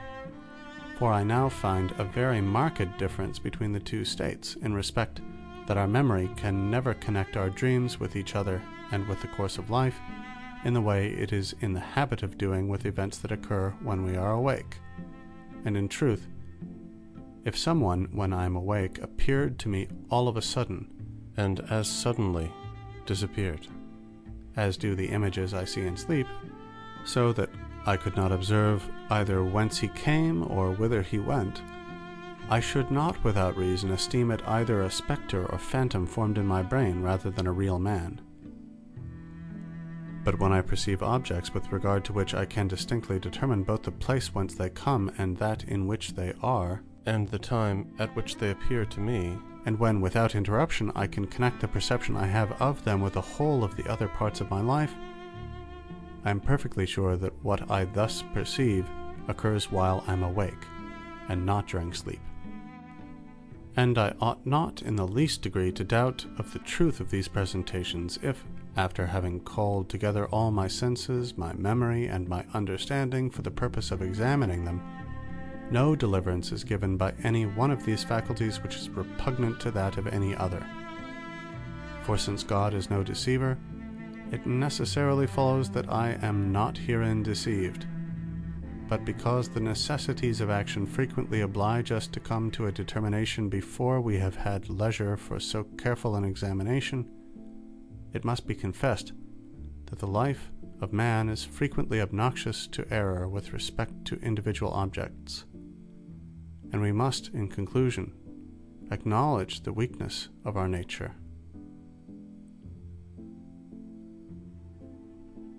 End Sixth Meditation. End Meditations on First Philosophy by Rene Descartes.